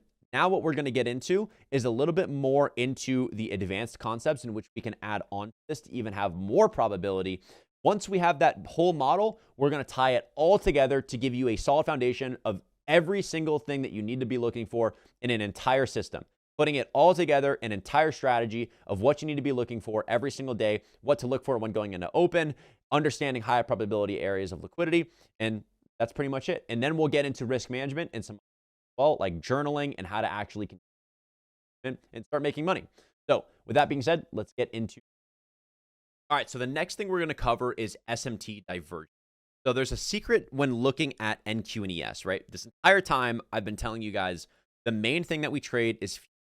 And why we trade futures, we'll get into in literally the next lesson right after this, but I want to cover the rest of the strategy first. Now, when looking at assets that are correlated, right? When we look at NASDAQ and ES, we call them correlated assets because they're tracking very similar things within them. And when you are watching correlated assets, it can give you information that you might not be able to see. And that is what we call an SMT divergence. Now, SMT just stands for smart money technique. Now, what exactly is an SMT divergence? Well, if we have NQ to the left here, and NQ ends up coming up and taking this high and then going lower, but ES ends up putting in that high and doesn't take that high, this is what we call an SMT divergence, where NQ ends up making a high and ES puts in a lower high. So basically, we would label this as this is NQ, this is ES. And when you watch me trade, you'll notice I always have them side by side on my chart. So right now, I'm only looking at one chart. But when I'm actually trading, I'm always looking at NQ on the right side of my screen, ES on the left side of my screen. And I'm looking to see, is there any divergences in price? Now, how do I use this within my strategy? Well, if I'm looking for the market to go lower, I would want to see the market go higher. And if we put in an SMT divergence after we have manipulation, right? Because what happens is NQ ends up sweeping this high. This is when this is our manipulation leg. But ES does not take that. That's even more conviction and more probability in what I want to see the market do. Now, going back to the example we literally just covered, what you'll notice is NQ does not go take this low. We actually end up reversing and having a break of structure. Why does that happen? Well, when we look at ES, and we pull up ES to the right here, what you will notice is that ES ends up taking this low. So we end up putting in a bullish divergence where ES takes the low, and this is a bullish divergence, right? If a divergence is at the lows, it's bullish. If a divergence is at the highs, it's bearish. So ES ends up coming down. We end up taking this low. I mark out the SMT from the low to the low that was ended up taken. And on NQ, I mark it like this, where NQ ends up not taking the low, but ES does take the low. So when I'm in a position as well, and I'm targeting lower prices, I want to take off the position if there's an SMT divergence in the opposing direction. So notice when I took my trade today, I didn't hold towards this low. The reason I didn't hold that low is because ES had already taken it, having a bearish or a bullish divergence where I could then expect the market to reverse. So what ends up happening here? Well, the initial high that we got put in the morning ends up becoming a draw on liquidity. What do you think happens here? Now that this model is done, right? Why is this model is done? How do we know when to flip our buys? How do we know when we're saying, okay, we're no longer bearish? Once liquidity is taken, right? Because when we ask ourselves, what is the even reason why the market is going lower or higher? It's to go to some sort of opposing liquidity pool. Once that liquidity pool is taken, we're then going to go flip to take another liquidity pool. So I then look at this in a bullish case where I say this is now buy side liquidity. This is now buy side liquidity. And when I zoom into the lower time frame, what you'll find is a change in state of delivery, where we have one last move lower before breaking the last series of down close candles, before opening up a bullish fair value gap, before pulling back to equilibrium, right? When we mark out the range from the low to the high, we end up pulling back to it. And this is where I would want to take a long targeting the opposing liquidity pools. Now, what do you think is going to end up happening here? The SMT shows that we are now bullish because we've taken sell side on ES. So hopefully this is kind of starting to click here. So this is now another thing that we can use to validate and look for areas of confluence within where we think the market is going. If ES and NQ are discorrelated, it's giving us an example to say the market is about to reverse. Smart money is now entering their positions. ES has taken the low, NQ has not taken the low. Then we wait for a break of structure where we then have a move higher. And again, notice we're not sweeping the high. Where these highs that we end up putting in early, we're not taking it and then displacing back down. We're breaking through it strongly before pulling back lower, where we would then look to enter a long position to target the opposing liquidity pools, right? So when we're in this kind of position as well, when it comes to the actual management of a trade like this, this is where we would take partials. So when it comes to risk management, which we'll get into in a later lesson, this is where we would enter a trade and we would take off some of our position here at the internal high. We would then move our stop to break even, and then we would let the runners go towards the external high. So basically what this would mean is, let's say I enter 5 contracts at this level. Right? At this line right here, I enter 5 contracts. And this is my stop loss, which will be this red line. So the RR, which is the risk to reward, is 2.84, meaning if I'm risking $1,000, I want to make $2,800 on this. Now, $2,800 if I hold my whole position to here. But the way in which we can capitalize on moves, because sometimes we will be wrong, is to take partials at what I call low-hanging fruit. The low-hanging fruit is the internal liquidity. This is internal liquidity. This is external. So if I take this trade and I'm in 5 contracts or 6 contracts, I will take off 3 of those contracts here, and I will take off 3 of those contracts here. So I take partials, right? The more that the market moves in my favor, I take profits, right? I do not want to get greedy. I don't want to trade my P&L where it's like, oh my God, I'm up $2,000. I want more. I want more. I'm trading what the market is showing me, right? Where do I need to be taking profit? If I know that the market is going towards areas of liquidity, that needs to be my profit targets, right? Areas of liquidity is where I'm aiming for the market. go to so that I know I can now take profits. If you rely on yourself and you're looking at your P&L to take profits, which is, I enter a trade, oh my God, I'm up $1,000, and you try to take it off early, there's no reason to. You want to target areas of liquidity because that is why the market is moving to be. So this is a big part of trading, understanding SMT divergences. I now want you to, again, go in your charts, pull up NQ and ES, and notice the times where you can see that there's divergences. And again, understand, market is fractal. You will see these SMT divergences on a 4-hour time frame, on a 1-hour time frame, on a 30-minute time frame, on a 5-minute time frame, and a 1-minute time frame. Just like you will see a market maker model on a 1-minute time frame, a 5-minute, a 15-minute, 30, 1-hour, 4-hour, daily. Once we can understand that the market is models inside of models inside of models, the market hunts areas of liquidity. The market goes lower to go higher. The market goes higher to go lower. There is understanding of sweeps and breaks of structure, displacement versus sweeping a high, going lower, right? This is where we can really start to understand how the market moves clearly. And I'm hoping that I'm keeping this as simple as possible. It's always going to take time for you to really grasp this. And I recommend going back and watching this video and taking notes. But we're going to keep going. We're going to keep building off of this. If you need to go back, take notes, make sure you understand it, and then continue forward. So the next thing that we're going to go after now is putting this all together and actually what is the main strategy, what I call my forever model. So let's jump into the forever model. All right, now we are finally putting it all together to what I call my forever model. Now, this is basically everything that we've gone over so far into one cohesive model that you can start to look for within the market to start taking trades. And after we go through this entire model, I'm going to give you a bunch of examples. And what we're going to do is we're going to run through a bunch of New York AM sessions to show you exactly how to even go into the day, what you need to think about, what you need to focus on, where are you looking for these trades to take place. So we're going to get into everything. So the first thing we need to understand, right? What have we talked about so far in this entire series? We've talked about liquidity, that the market draws to areas of liquidity. The market is ran by an algorithm that is constantly going back and forth from buy side to sell side. We're rebalancing to inefficiencies. We're rebalancing to equilibrium. We're generating liquidity, right? The market is constantly doing that. Now, the market is also fractal, right? We've talked about market maker models. We've talked about buy side of the curve, sell side of the curve to go towards liquidity. We've also talked about when sweeps and displacement of liquidity and manipulation. Accumulation, manipulation, distribution. So when we put this all together, it looks something like this, which is my forever model. The first thing that we need to have for a confident A+ setup is a clear draw on liquidity. Where is the market drawing to?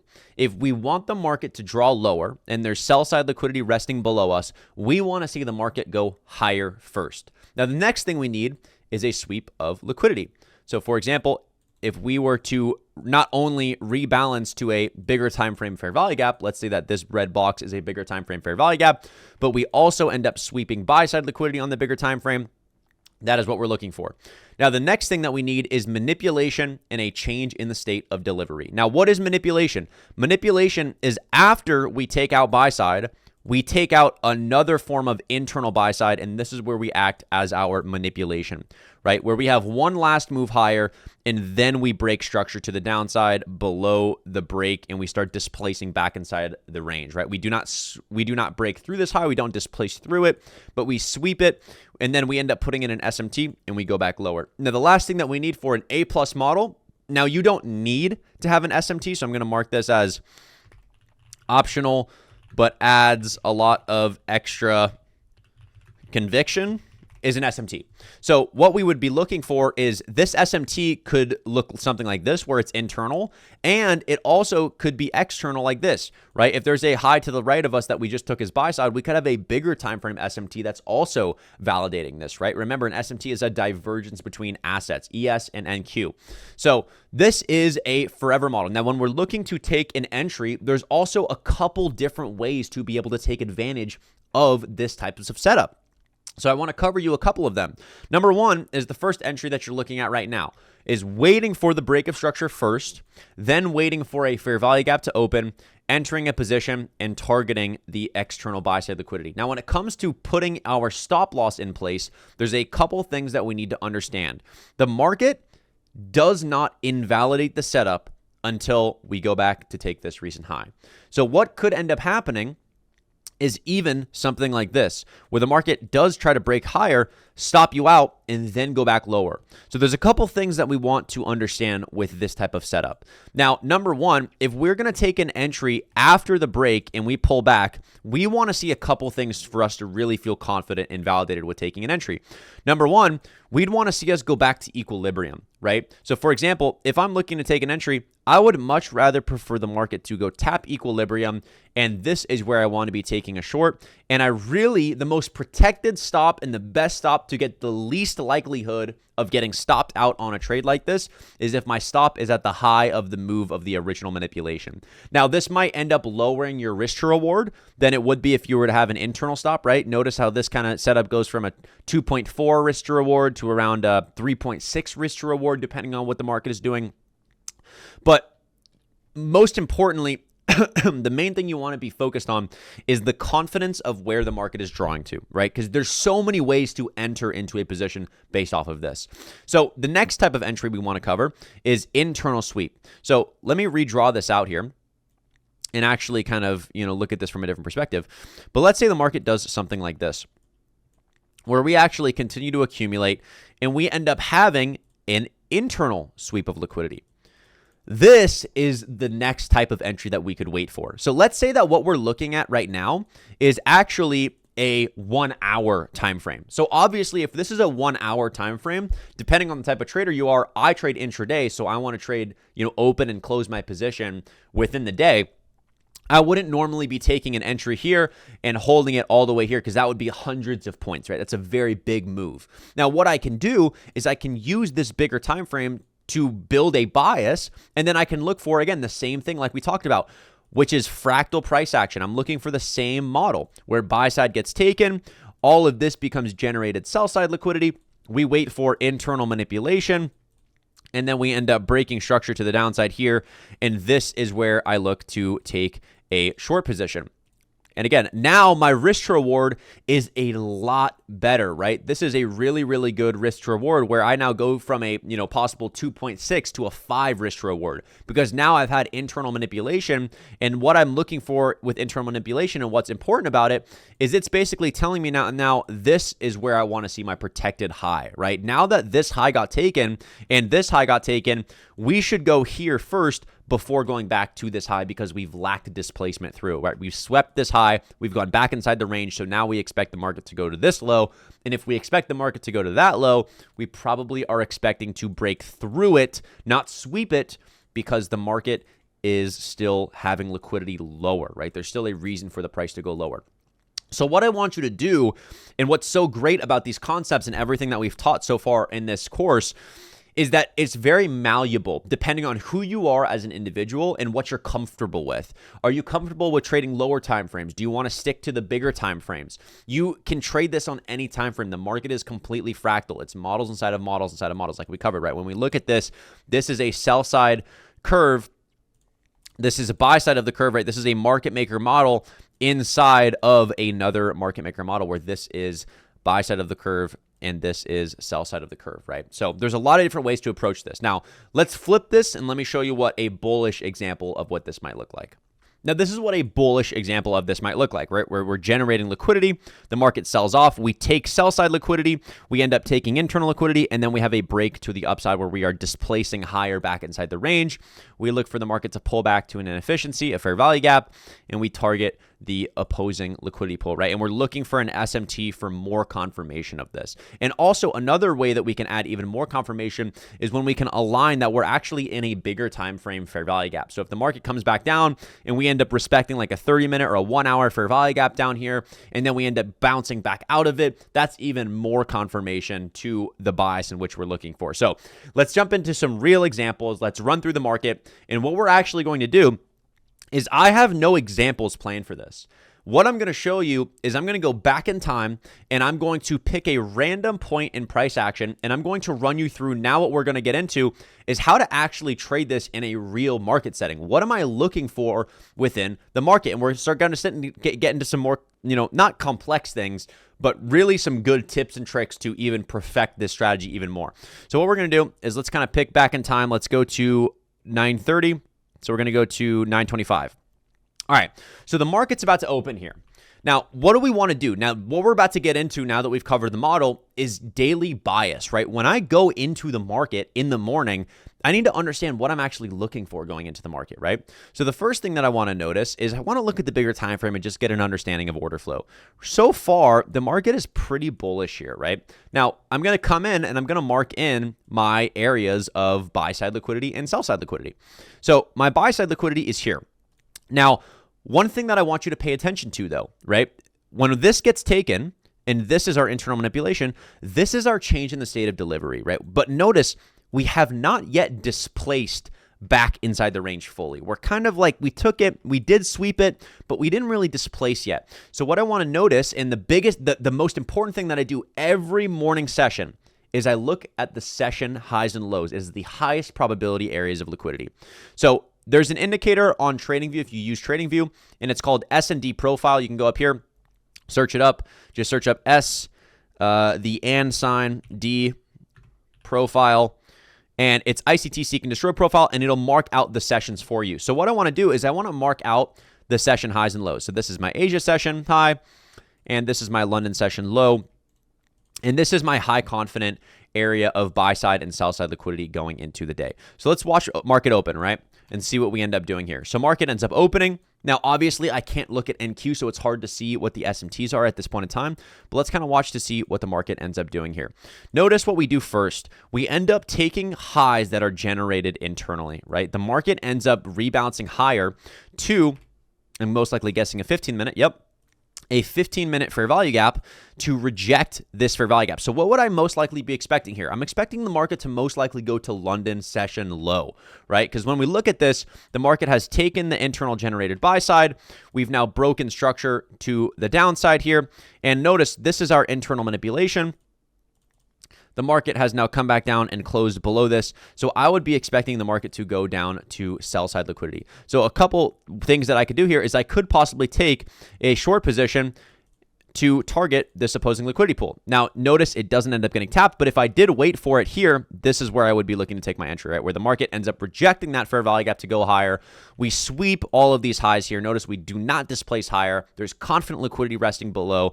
We end up having internal manipulation before breaking structure to the downside. I would look to wait for a rebalance. Again, notice we end up tapping this 1 minute fair value gap here before going back lower.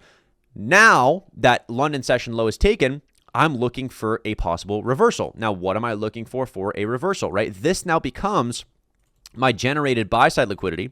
We've swept internal liquidity as well now. And I'm looking for, again, a break to the upside. So I would mark out my break of structure or my change in the state of delivery at the high of these down close candles. So I want to see the market end up breaking through this. Let's see if we do so, right? We're still watching. The market comes back down again. We have another internal sweep, and this is where we finally get our break to the upside. So this is where I would be looking to take a long position, stop at the lows, and I would be targeting the internal high. So let's see how this ends up playing out. We're still watching. And there we go. Ends up playing out beautifully, right? Because again, the sell side in which we were looking for to get taken had played out already, right? London low ends up getting taken. Now, where do we expect the market to go? Now, in a position like this, I would take off partials here and I would let runners, what we call runners when we get into our risk management lesson, is how to take advantage of confident moves, right? So if I know that there's all of this buy side liquidity resting above, right? There's a high here, there's a high here, there's a high here, and I know that it's a high probability high because this is London session high and this is Asia session high, then I want to let the market run to those areas of liquidity. So notice, what happens is I would enter this position, set my stop loss. I would take partials here, probably 50% of my position. So let's say I enter 5 contracts or 6 contracts. I would take 3 of my contracts off here, and then I would let the rest of my position go, and then I would take off the last 3 contracts right here. And boom, perfect. After this, done for the day. You hop off. You do not touch the market. You take 1 trade. You hop off. You do not get greedy because now what we have to understand is low probability conditions. Both of the objectives are taken. When both of the objectives are taken, we expect the market to have lower quality conditions. So what do I mean by both objectives? Well, when we're going into the day, we had 2 objectives, London low and Asia high and lows. Both of them have now gotten taken, which means we are off the market. We are done. The market needs to build now more price action to tell us what we want to do. So let's watch the rest of the day. We could continue higher. We could fall back inside the range. We could just end up kind of going back and forth. The market falls back down. But again, there's no manipulation. There's no clarity for a short. We end up just selling all the way back off. Low gets taken again. And again, we kind of just start to chop around, displace back lower. And again, notice how price action starts to slow down here. It becomes less efficient. We kind of continue to sell off a little bit. Order flow is pretty bearish, but this is where we want to be taking our position, which is at open. We want to be taking the first 30 minutes, first hour and a half of the market to really capitalize on our position and asking ourselves what the drawn liquidity is. So again, we want to look at this. Why did we take this trade? There was 2 trades that was possible today. 5-minute fair value gap gets rejected here. Highs get taken. Internal manipulation, we end up displacing lower. We target London low. Once London low gets taken, we're looking for a reversal back to Asia session. Displacement higher, we break above the high. We take an entry, stops at the low. We take partials internally, and we let the rest of the contracts go. So now, let's wipe this clean, and let's go back to another point in time. So let's go here. I'm not even going to look. Let's go. Market opens about right here. Okay. So let's look at some other examples. Where are we right now? Let's mark out my session highs and lows, right? And let's see what we can kind of do here. So there's a couple things that I'm immediately noticing here. It's kind of not very clear. Why is it not very clear? Because we're currently in an accumulation area, right? The market is back and forth, right? Up, down, up, down, up, down. We're not displacing through highs. We're not displacing through lows, but we'll take a look at where the sessions are, right? So right now, this is where my session low would be, and where I would mark out my London high. Now, what I want you to notice is London session took out Asia session high. Now, if this is my buy side liquidity that had already gotten taken, I would be wanting the market to most likely kind of roll back lower. But where we are right now is I'm not really sure what we want to do at open. So I'm going to zoom out and I'm going to recognize, okay, well, what can we do? Well, the market took internal liquidity here. We ended up kind of having a change in the state of delivery here. But we didn't take this high, but the high already to the left of us had gotten taken, but we've already taken sell side. So it's kind of not very clear. So I want to wait till market open to see if there's clarity, right? And I'm going to mark out this 15-minute bearish fair value gap as well. So at open, the market could dump straight towards this low. If the market takes out that low, what would I want to be watching for? I want to be watching for, do we displace through it or do we sweep it? So let's wait till market open where it's at 9:14. We got 15 minutes. We're waiting. Market opens. Boom. Market opens, immediately takes the low. So what am I waiting for? A break possibly to the upside. Boom. Break to the upside. Now it went very, very quick. So I most likely probably miss out on this position. I'm still watching. And right now, I would kind of be very conflicted with what we might want to do here because, again, we're still in this accumulation area. It's not very clear as to what we want to do. I could maybe expect this to get ran through and go back to the highs. I could expect this to maybe get, to respect this fair value gap and go back lower. So what would I be watching for confirmation? This is my last down close candle. So if we're bullish, I would expect to sweep internally and go back higher. If we're bearish, I would expect this, which is a break. So this is where I could possibly look to expect a continuation back lower. But now I have to ask myself, again, like I said, is there a reason for the market to go lower? So let's zoom back out here. Is there a reason for the market to go lower, right? Now, there is liquidity here. There's fair value gaps that we have not tapped back into that could act as a drawn liquidity. And that's kind of what I would be looking for, right? So let me look out again. Let me zoom out, right? There's a 1 hour fair value gap there. There's a 4 hour fair value gap that we're currently in. So this is a lower probability trade, right? This is a lower probability trade. So we'll watch to see how it ends up playing out. But majority of the time, we probably wouldn't take this trade unless there was more confirmation. Like, for example, we see an SMT or there's other things that show us the validation of it. So you can see this does end up playing out, but it was a little bit lower probability. It wasn't super, super clear, but even when the market's not clear, we can kind of gain an understanding of it. And this is where discipline comes into play, where it's like, when it's not super clear to us, we want to go to observer and learning mode, where we just want to watch and say, okay, I can kind of see us go this way. I can kind of see us go this way. Let's watch to see what the market does. Now, the market ends up coming back down to that inefficiency, and it looks like we just kind of continue to end up selling off. Now, once we sell off, nothing for me. You get off the chart. You don't do anything because there's no buy side liquidity. There's no sell side liquidity. There's no structure to base off of. You get off the chart. So now let's go to another example. Let's kind of switch back here. I'm not even going to look at the price action. I'm just looking at the time in the bottom right. And let's go to 9:29. So right before market open. Okay, let's see where we are. So first thing I want to do is I want to mark out my session highs and lows. What did we currently just do, right? Where is the market right now and what are we doing? Number one, we ended up coming back down to what we call a volume imbalance. So this is a volume imbalance. What a volume imbalance is notice that there's a big gap here. So this is when Wednesday to 6 o'clock, 4 o'clock closes, 6 o'clock opens, where the market gaps up and we create a big gap here. So this is going to kind of act as a fair value gap. So going into open, where we are right now, what can I recognize? Well, we've had a close below this 15-minute change in the state of delivery. We've respected this bearish fair value gap. So I would be more bearish going into the open.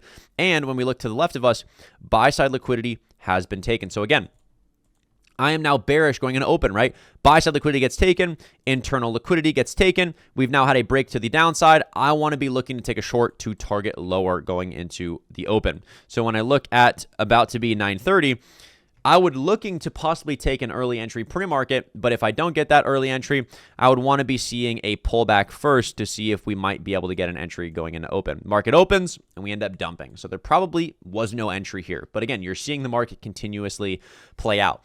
Now, when we're displacing like this, I need to see a lot of price action validate that we want to possibly bounce. So I would still be watching price action here, right? And now the market starts to give me the first possible confirmation of this. So when I zoom out and I'm looking at this and I'm saying, okay, do we want to go back higher? Can we possibly rebalance and reject this to go back lower? You know, is there a reason for us to go lower? Is there a reason for us to go higher? It's not super clear right now, right? It's not super clear. We are starting to break higher. We have had a change. The buy side liquidity is all the way back up here, but it's not super clear. So I want to continue to kind of wait for confirmation and see what we want to do. So the market does come back down. Now, if we are bullish, I would expect this fair value gap to hold, right? Because this is kind of the last series. If I zoom out here, this is the series of down close candles on the 2-minute, right? Where I see this is the last kind of series where we finally have now closed back above. Now, if we're bullish, I would expect this fair value gap to hold bullish. If we're bearish, I would break through it. So right now, and again, we're kind of still, all over the place, right? We just sold off at open, 27 points, which actually isn't that much, but I would still be looking for here because notice no buy side liquidity has been taken internally. There's no sell side liquidity to the left of us that's been taken, right? So we don't want to sit here and try to guess what the market wants to do because there's no liquidity that's been taken. Now, down here, we actually have liquidity because we initially generated it. So let's see what we want to do once this low gets taken. The low gets taken and we start to displace through it. This is a no trade day most of the time. When the market is just displacing lower like this and we didn't initially catch the model from the morning, again, when we look at the bigger time frame, this was a perfect short model where buy side gets taken, internal buy side, we end up breaking structure. But if we miss our entry early in the morning, there's no reason to FOMO into this. There's no reason to try to continue to catch this move. If we don't get the entry, there's going to be plenty of more opportunity. So let's continue to kind of go and look at some other examples. We'll go to 9:15. And we'll take a look at this day. So again, what do I want to do? I want to mark out my buy side and my sell side liquidity. Buy side liquidity, there's a lot of generated highs here. So I would be leaning more bullish. Now, did we take out session lows already? Yes, we did. London low has already been taken. So going into open, I want to see confirmation that we want to go higher. When I zoom back in, is there a break of structure yet? Not super clear, right? This is kind of where I would want to see the market end up breaking, but we have not really had it super clean yet. So we'll see what happens going into market open. Market ends up opening, or we got 5 minutes left. We're still waiting. Boom, market ends up opening. This is where I would be looking to possibly take a short position, or a long position, sorry. When I zoom back out, there's a 5-minute fair value gap here on the 5-minute. And London low has already been taken. So market opens, pulls back to the 5-minute. Again, we've had a break of structure here. This is where I could possibly look to take a long position in this fair value gap. Stop would be at this recent low that we ended up creating here, and I would be looking for the market to go back lower. Now, let's see. Does this play out? Boom, it does. Now, another little tidbit trick here. When it comes to a runner, and I'm asking myself, is there a reason for the market to go higher? Because when we're asking ourselves, where does my price target need to be? My price target needs to be logic-based. Logic-based means it needs to be an area of liquidity because I know the market is going there, right? I know the market, that there's a reason for the market to go there. Now, when we look above us and we look to the left of us and we ask ourselves, well, there's kind of really nothing to the left of us to really gain clarity, right? We're at all-time highs right now. So I don't really know if the market's going to sweep this high. I don't know if it's going to displace, and that's okay. But what you need to understand is the market, when it comes to you managing a position, you need to take what the market is giving you. Not what you think the market is going to do, but what the market is clearly showing you. So this would be my trade. Boom, I'm off. I am done. I hop off and I let the market, the rest of the day do its thing. But I'm starting to show you. Notice how much opportunity there is when I go into the day and I say, London low's already taken. We displace. Market opens. We pull back down. Beautiful. I'm done. I don't need to do anything else. The whole entire point of being a trader is for you to make money and go enjoy your day. When you get greedy and you just sit on the market all day is when you're going to take a bunch of bad setups. You want to trade for the first hour and a half, the first hour of the market, get off, let the market do its thing the rest of the day, and enjoy your day. Take your trade. You only need one trade a day, if that, not even. If there's going to be some days where there's no high quality opportunity, you just take the trade, or there's no trade and you wait for the next day. So this was our trade today. Played out beautifully. Again, let's go back and let's keep looking at another example here. So let's go to, again, I want to scrunch it up so you guys know I'm not cheating so I don't see it. Let's go here. I'm looking at the bottom of my screen to choose. Let's go to 9:28. Okay. 2 minutes before open. Let's see where we are. So where are we currently? And what do I possibly want to see the market do here? Oh, well, I kind of got spoiled, but we'll kind of see what if that ends up aligning. So Asia session's down here. I want to mark this as sell-side liquidity. Now, currently, again, when I'm backtesting this, I can't view NQ. We're currently trading ES right now. So there could end up being an SMT at these lows. I'm not sure. If there is an SMT at those lows, then I would be looking for the market to go back higher. So what we'll do is we're going to watch this and we're going to kind of see what the market ends up doing here. So market ends up opening. And we end up just pumping higher here. So really, most of the time, there's really no trade for me. When the market opens and we just go straight towards the high, a lot of the time, there's really no opportunity, which is okay, right? We don't want to look at this and say, oh my gosh, I should have taken a long because the market went higher. If the entry was not there and it wasn't given to us, it doesn't need to be a trade, right? We don't care what the market does if our edge is not present. Remember, like the first lesson we talked about, it is all noise. We only care about if our edge is present. So let's zoom back out and let's kind of see what we want to do, right? Again, the market ends up just pumping today. So this is most likely a no trade day for me. And you shouldn't be looking at this like, oh my gosh, I should have taken a trade, blah, blah, blah, blah, blah. All of this is going to be lower probability. You don't want to trade it. So let's go to the next day. Let's go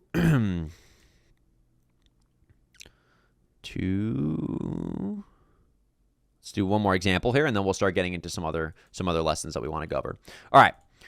So zooming out here, where are we? Mark our session highs and lows.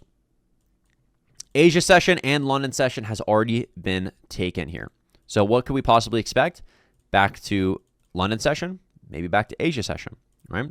So let's see what we want to do. Is there a reason for us to go higher on the bigger time frame? There is, right? There's buy side liquidity resting up here. Now, I also want to mark, is there any fair value gaps that we could possibly bounce from? So I zoom out to the 4 hour and I say, okay, well, also, there's no fair value gap here. Is there something on the 1 hour? Yes, there is something on the 1 hour, right? We are holding this bullish fair value gap here. So going into open, what would I be looking for? Well, buy side liquidity already got taken. So I kind of would want to see us go lower first to take an entry. So let's see what we do. Market ends up opening.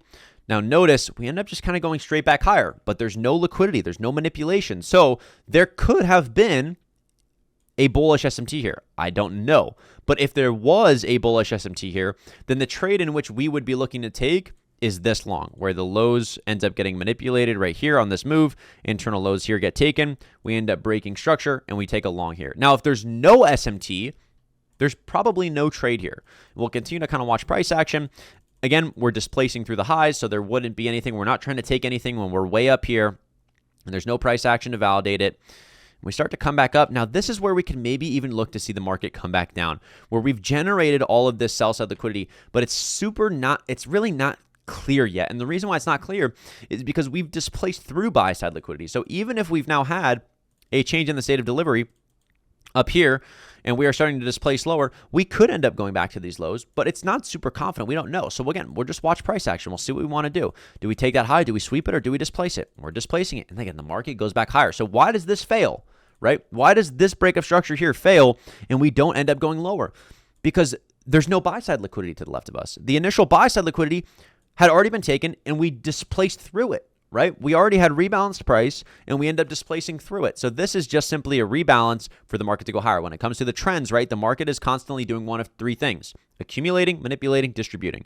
Right now, we're distributing, right? We're putting in higher highs and we're putting in higher lows, right? So this is where we kind of see that trend higher. So here would most likely be no opportunity for me. So this is really good to see, because there's going to be some days where you get super, super clear models, super, super clear trades. And the other days you don't want to guess. You don't want to try to take a trade just to take a trade. If it's not in front of your face, your edge is not present, and that is it. So I want you to go back in your chart, exactly what I'm doing right now. Go back to 9:20. 10 minutes before New York open. Draw in your session highs. Ask yourself, where is liquidity resting? Wait for manipulation. Wait for a break of structure. Look to target the opposing liquidity pool. I want you to go practice this right now, then come back to this video, and we will continue to build off of this idea. We're going to start getting into risk management and some other things as well. But hopefully, this is the epitome. I'm hopefully that these are starting to click. You're getting excited with this, seeing it happen, seeing the market consistently do this over and over and over again. And we will continue to build off of this. So I'll see you guys in the next video. Let's keep going. All right. So the next thing that we need to be able to understand when trading this strategy, and also just being able to understand, everything, is the economic calendar. So every single week, the first thing that I want to look at and understand is the economic calendar. So there's a website that if you go to, it's called Forex Factory, and it shows all of the news for the week. So what you're going to do is, the only news that we actually care about is what we call red folder news. So if you go up here to filters and you unclick orange, yellow, gray, so that just the red folder is here, and then you'll get rid of AUD, CAD, all these other ones, and just end up keeping the USD. So when you do this and we end up clicking on this and we want to show, this month, we're able to see all of the red folder news for the week. So when we look at last week, for example, we ended up having FOMC statements. So there's a couple of things that we want to know when it comes to news, and like what's important, what's not important. So number one, FOMC is probably the biggest news that we could possibly have, and what's going to affect the market the most. FOMC is basically when Jerome Powell, who is the Fed chairman currently at the time, is releasing the statements of the Federal Reserve, basically either cutting interest rates, lowering them, whatever it is. And this is a big news event. So normally, if we look at last week, for example, I did not trade Monday or Tuesday, and I waited for Wednesday on FOMC, because a lot of the times the market is waiting for FOMC. So I would highly recommend to take notes during this section, so you know what to avoid and what doesn't matter. So I would not avoid on weeks of FOMC, and keep in mind it's FOMC conference and the statement that is important. On the FOMC conference weeks, we want to most of the time skip out Monday, Tuesday, or watch the market and be extra patient, not put on heavy risk, and then come in Monday, Thursday, Friday. Now, red folder news is a good thing. We want to trade on like news days, because it's giving us more volatility within the market. And one thing that you have to understand about news is the market is going to use news to give an influx of volatility to push towards the already existing draw on liquidity. So that's why what you'll find out is some news is bullish, some news is bearish, but sometimes the news is bearish and the market pumps. Sometimes the news is bullish and the market dumps. It all is because the market and the news that it's happening is just giving volatility to the market, so that the market can do what it's already expected to do within everything that we've already talked about, to push towards the already existing draw on liquidity, wherever the market is drawing to. So when we look at the start of the month, we have Tuesday PMI. Great day to trade. PMI is not really something that is going to cause a heavy impact, but we do want to be aware of it. So PMI happens at 10 o'clock in the morning. This is 30 minutes after market open. You can trade before this, but I would be very cautious with holding this into PMI. If you're in a position and you have to be very cautious to know that 10 o'clock there's going to be a news spike, it might not be something massive. The market might possibly wake you out. You have to be patient, and I would also focus on watching to see what happens during these news events. 10 o'clock jolts, again, another news that you're totally fine trading. It's actually beneficial. And then Thursday, we have non-farm. This is something that normally, or PMI is actually one of the most things that we want to pay attention to. But PMI normally, again, another day that you just totally fine to trade. And days with 830 news is actually another important thing because we can use those 830 data highs or data lows to act as a high quality draw on liquidity. So if we have news 830, which is an hour before New York Open, we can use the high or low that was created in that 830 news to possibly target going into New York AM session.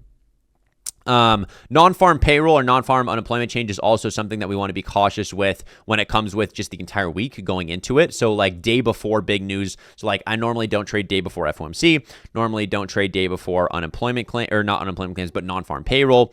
But some things like unemployment claims, you don't really need to care about. PMI is going to maybe have some sort of, effect on the market, not something you need to worry about. JOLTS is not something you need to worry about. But other FOMC, really the main two like big news events that you need to be aware of is really three: FOMC, CPI, non-farm payroll. So those are like the three that are, you need to be a little bit more cautious about. And when I mean cautious, it just means like waiting for that news, seeing how market reacts to it. Everything else is actually beneficial. So it's getting more volatility into the market. We want to trade red folder days. So like, for example, I do not trade no news Mondays. If going into the week, if there's no news on Monday, I will not be trading. I normally will skip out Monday, come into the market on Tuesday, and then end up trading from there. So my main goal with kind of watching this is look at the economic calendar and also start to watch how these news events affect the market. So after you start trading for like a couple weeks to a month and you start looking at the economic calendar every single day saying, okay, what is the news I need to be aware of? Like what time is it coming out? I need to make sure I'm not in a position during it most of the time. And you'll start to kind of see how the market reacts to these news events when they end up happening. So this is something to pay attention to. Always make sure to realign news. Always make sure to watch the economic calendar. It's very, very important to watch. All right, this is where we're going to get into the less fun stuff, but you need to know it. What is futures? Like we've talked about this whole time, NASDAQ, NQ, ES. What even is a future? So we're in this lesson, we're going to cover what exactly is futures, why is it important to know, and then also setting up a possible broker and also looking at other options to start trading, which are prop firms. So prop firms basically give you capital, you pay for an evaluation. So let's say I spend $100 to pass a test. They give me a paper trade account, which is fake money. If I pass the account according to what their rules are, they will give me capital to be able to trade with again, but also still some rules apply to it. And then I get to keep, 90% of whatever I make. So understanding futures, what actually is a future? So a futures contract, and keep in mind, it is a contract that we are trading, is a legal agreement to buy or sell an asset at a predetermined price at a specific time in the future. Now, you're probably like, what the heck does that even mean? I'm going to be completely honest. You really don't even need to know what it means, to be honest. I'm going to explain it, but you really don't need to know what it means. So what this is basically saying is when we're trading a contract, the difference between a stock, for example, is if I trade like Apple and I buy one share of Apple and Apple goes up 5%, I make 5%. Now, it's not like that with futures because futures is a leveraged instrument, which we're going to get into in a second. It's based on initial margin. So I don't actually buy a future. I borrow a future contract based off of initial margin, which is how much margin is in my account that I can borrow that the broker is comfortable with. So here's a simple breakdown. Asset. This could be commodity like oil or gold, financial instruments like the S&P 500, or currencies. I trade ES and NQ. Buyer agrees to buy. A seller agrees to sell the asset at a set price, no matter what the market price is at the contract expiration. They are standardized and traded on exchanges like the CME. Like we talked about, you need CME data on TradingView to be able to get real-time data. Most traders don't actually hold the contract to expiration. They buy and sell them, profit from price changes. Again, not something you need to fully know. You're not going to end up holding the contracts over, days, months, whatever. You're going to buy and sell them. So it doesn't really matter. Now, two prices in the world of futures. Futures price, which is the price of a specific contract, right? And then the spot price, which is the current price of a commodity. Spot price movement determines the price of the contract. So a spot price is like the price of ES. So when I look at ES at this current time, let me go to ES. ES is currently at 6,383, right? So that's the spot price. Now, if we look back at this, The futures price is the price of the actual contract, which is what we're going to get into in a second. There are two ways to profit from a futures contract. Long position, short position. Like we talked about, you can make money both ways. The value of the contract increases, the value of the contract decreases. Now, how are we actually making money if the market goes down, if the value of the contract decreases? Because we're borrowing the contract, we're shorting the contract, and then we're buying it back at a lower price, and we make the difference. So if I sell something and like I borrow something from somebody and say, hey, give me an apple. And they say, all right, I'm going to give you an apple. And I take that apple and the price of it decreases, but yet I'm borrowing it. I can buy it back at a lower price, and then I make the difference on what I bought it for, right? So when we continue going, types of orders, there's a limit order, and then there's a limit order is basically in order to buy and sell a security at a specific price. So basically, I'm saying I want to buy it at this point in time and this price. And then a market order is an order to buy or sell immediately at the best available price. So you're telling the market, get me in or out now. I don't care about the exact price.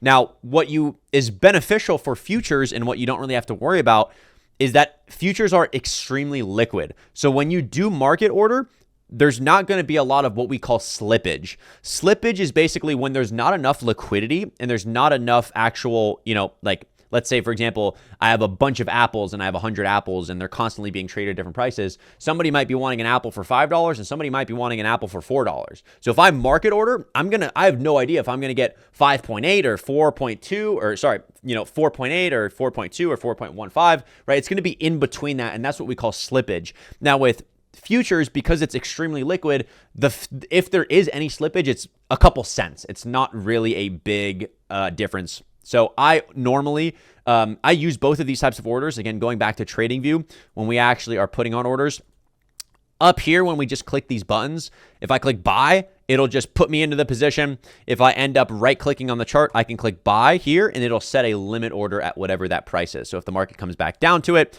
it'll fill me at that price. Let's keep going here. So next thing, understanding points and ticks. A point is the smallest unit of price that can move to the left of the decimal point. So if we were looking at 1,000, it would be 1,001, right? One tick. So if it goes from 1,000 to 1,001, we increase by 1 point, sorry. A tick is the smallest unit of price that can move from the right of the decimal point. So 1,000 to 1,000.01, that is one tick. Now, this is where we start to get into understanding how do we actually make money with what we're looking at. So when we look at ES and NQ as an asset, it's all based off of initial margin. So what we can notice is when we have one NQ contract, if the market goes up 0.25 ticks in ES and NQ increase and decrease in areas of 0.25. So it's not like it'll never be an odd number. It'll always be 0.25. So when we look at where ES is, notice anytime that I put a limit order on, it'll be 38.5. I go down 38, 37, 3790.5, 3790.25, right? I can never get it not out of a 0.25 increment. Now on ES, every 0.25 tick equates to $12.50 on a contract. So if I buy one contract of ES and the market goes up 0.25, I make $12.50 on that contract. If I enter NQ and I enter 5 contracts and we go up 0.25, you times it by 5 times 5, I make $25 on that contract. Now, this is where we get into margin requirements. So margin is technically borrowing from your broker. ES does not cost $4,160 to buy one contract, right? It's not the actual spot price. It's not the price of the asset. It's the price of the margin from the broker. So for example, points, 4,160 times 4, 16,000, value times 12.5, 280,000. That's what we call the notional value. That's not what we're actually paying. So each contract has different margin requirements since they're sized differently. Each broker has different day margin requirements to hedge risk differently as well. But we are more focused on day margin, which is the amount required to initiate a new position during regular trading hours. And then the initial margin is the amount required to initiate a new possession or hold an existing one into extended trading hours. So there's two different types of contracts when we trade futures. There's minis and then there's micros. So when we look at a mini, this is pretty much universal. The majority of brokers for one mini contract of ES is $500, meaning you must have $500 in your account to be able to borrow or purchase one contract of ES. Now, for NQ, for one mini contract, you must be able to have at least $1,000 in your account to be able to borrow one contract of NQ. So let's say I'm trading ES or NQ and I want to take on a position and I want to enter one contract. I need to have at least $1,000 for NQ and $500 for ES. If I have $2,000 in my account, I can trade 4 ES contracts. If I have $2,000 in my account, I can trade 2 NQ contracts, minis. Now, there's micros, which are 1/10 of the size. So this is where the advantage, if you're like $500 for one contract, oh my goodness, you can trade 1/10 the size. So micros is 1/10 of the size. So for example, when we look at micros of E-minis, it's $50 instead of $500, but it moves, again, 1/10 of the price. So if it's 12.5 for one contract of a mini, you just divide that by 10. And that is where you end up getting how much you're expecting for a micro contract. So I recommend 95% of you guys that are watching this video, you start off with trading micros because they're 1/10 of the size. You get to practice with little amounts of capital. It's not going to, move super heavy. You want to get the consistency down of taking the trades and then slowly up your size over time. But this is the foundation of actually what futures are, the difference between micros and minis, understanding a little bit more of the pricing. So now, a lot of you guys are like, Justin, I'm ready to fucking go. How do I get started? So if you do want to get started and start funding an account, I'm going to recommend 2 things. Number 1, don't start funding an account. Paper trade right now. Go to TradingView, and TradingView offers a paper trade account. So if you go down here and you click on Trading Panel, you can end up adding a paper trade account. So what you can do is you can trade with paper money. So on NQ, you can trade on this. You can put on orders, say, boom, I want to buy it. Now, market's obviously closed right now. It's Saturday. But you can trade on paper trade to start practicing. Again, you do not get into trading right now and just throw a bunch of money at it without even practicing, without even learning. You will lose just like everybody else, just like me. I thought, oh my God, this looks great. I'm going to make a bunch of money. I'm going to throw a bunch of money into my trading account and I'm going to make so much money. Yay, I'm going to go, retire my parents. I'm going to go quit my 9-to-5, and you end up losing even more money than you started with. Paper trade first, then open an account. Now, if you want to open an account, there's 2 different routes that I recommend to go. Prop firms and a small live account. If you want to open up a live account, which is basically you are funding your own capital, I recommend 2 different brokers. Number 1, the easiest one is Tradeovate. So go to Tradeovate, and on their website, you'll be able to basically log in to an account or sign up. I'll leave a link in this video so you guys will be able to go down and sign up for Tradeovate. Basically, just go to their website. They'll give you kind of the login right here. You'll click open an account. You'll end up putting in your email, you'll sign up, and then once you continue to get to the dashboard and you create your account, you'll be able to fund the account. You can wire transfer it, you can do whatever. And then from Tradeovate, once you have a Tradeovate account, you'll end up going back to TradingView, go back down to the broker connections, and then you can connect your Tradeovate account. So you come down here, connect your Tradeovate account, log in, and you'll be able to trade on that account directly through TradingView. Now, if you are going to trade micros, this is what you have to understand. How do I trade micros on TradingView versus minis? Add an M. So MNQ, when I look at this as a future, it is a micro E-mini contract. So I click on this, now I'm trading micros. If I click buy up here, I'm on micro contracts. If I go to the regular NQ, it is minis. So if you're trading micros, make sure that it's MNQ or MES, not NQES, right? Add an M in front of it. That is how you'll be able to trade micros, which are 1/10 of the size of a regular contract. So the next route that I end up recommending that you go down is prop firms. Now, prop firms, there's a bunch of different prop firms. This is where I recommend do your research. I can recommend you some. I'm going to recommend you 2 right now. That is Apex and Top Step. So when we look at what Top Step looks like, it is a website and it is a company that will basically fund you capital to trade with based off of an evaluation. So what you do is you basically click earn funding, you create an account, and they have a bunch of different account sizes. So for example, you can get funded with 50K, 100K, and 150K. Now keep in mind, they're not just like throwing this capital at you. You have rules. You can't lose more than $3,000. Your maximum contract size is 10. Your profit target is 6,000. Once you pass the account, again, you have to pass the account first. Once you buy it, you have to pay, $100 to be able to get an evaluation.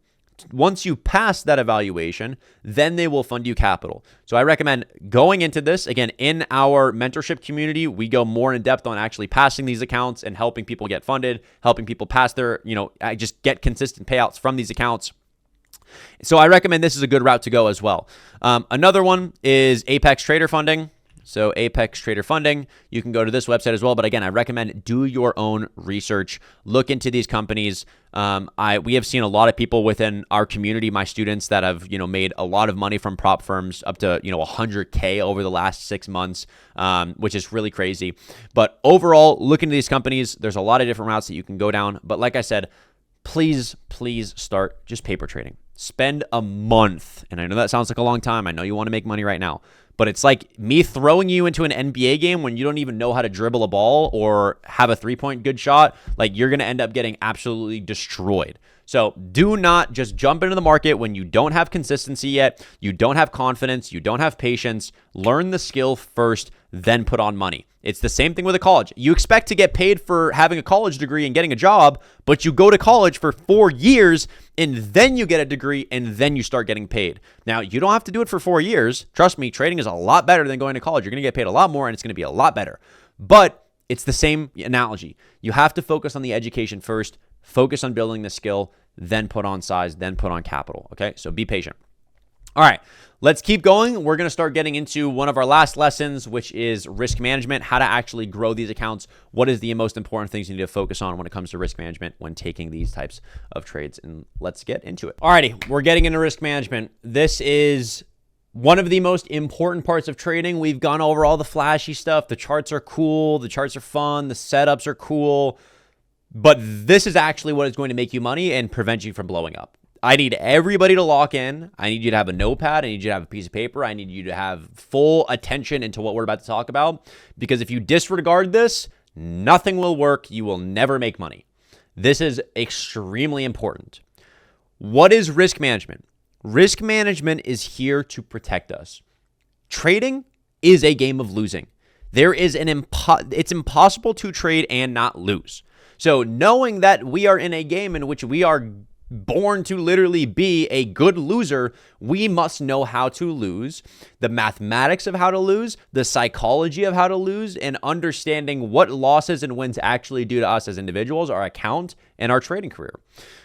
Let's jump into this. So the first thing we need to understand, the goal of trading is not to be right, but to survive long enough to be consistently profitable. I said this earlier in a previous lesson.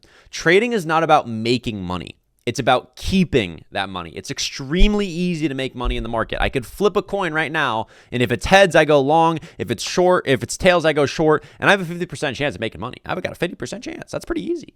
But that's not going to work long term.